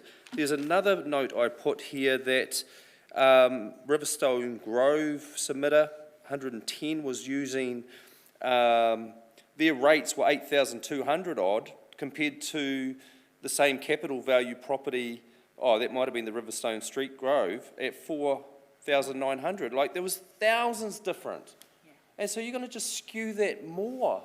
And I just, throwing this out without the modelling that's been suggested is important. We've just seen a little bit around the threshold of the $700,000 property. There's tons of properties that have been inflated because of the revaluation the September before last, which are now out of whack for the whole city. The city's come down in value. It's completely unfair now for, I almost say just about everybody in the market, the way that fell. And to change this now, it's just not absolute. It's just not a science. This is a totally political decision, and I'm not for it. Thank you. Right, a reply back to you, Councillor Johnson. Excellent. I'm so glad that we have so many converts to a capital value rating system, because when I was elected onto this council, there wasn't a single one. So I thank you, colleagues, for your comments in support of a capital value rating system and your acknowledgement that the rating system is fundamentally flawed, something that I've been standing here saying for the last 7 years. So thank you very much for that. Now, in respect to the UAGC, lots of comments were made that were just absolutely incorrect. The first one is that we do know what effect it's going to have. It isn't an unforeseen effect on commercial properties or high-value land or anything else. We know what the effect is. The effect is clear. If you have a higher value property, you'll be paying more rates. If you have a lower value property, you'll be paying less rates. That's the consequence. It's very clear. It's outlined in the paper. And I think it comes down to who you think should get supported in their rates. And I personally think that those that have lower value properties should get supported in their rates, not those that have got land values that are in excess of $1 million. So it is a political decision because it's about, am I going to give the subsidy to the commercial properties and to those in the well-off part of town, or am I going to give the subsidy to those who've got low-value properties? And there's been comments about renters. Renters generally, unfortunately for them, are renting properties that are usually in the lower end of the property value. And in terms of how this might affect their rents, if the rates go up to a smaller degree, then one would hope that their landlords would only pass on a smaller increase in rent. But we have no control over what landlords decide will be the rent. What we have control over is how the distribution of rates falls. And I note that several people said they were following officer advice. And I also note that at times it's convenient to follow officer advice, and at other times elected members are more than happy not to, and that it seems to depend from issue to issue. So if it suits your purposes to follow officer advice, that's great. But personally, I have been making the point about UAGC for years and years and years, and that is why it has come down. And every time that this has been raised, officer advice has been for us not to reduce it. Every time. So you can make your own decision on what you think is the right thing to do. But I am here to tell you that UAGC is a flat tax, it is regressive, and we should be reducing it to the absolute minimum. Your choice how you vote. Okay, thank you, Councillor. We will vote.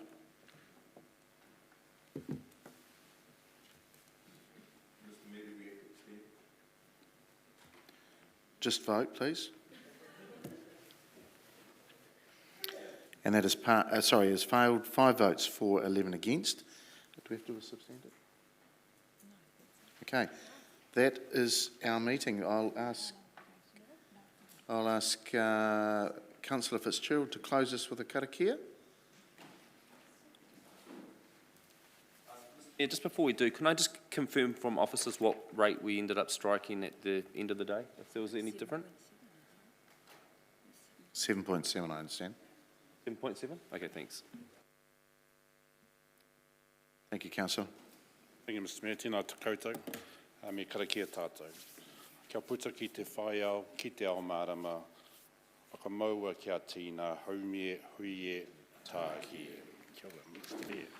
Thank you, everybody. Well done. Day off tomorrow. Are we back tomorrow?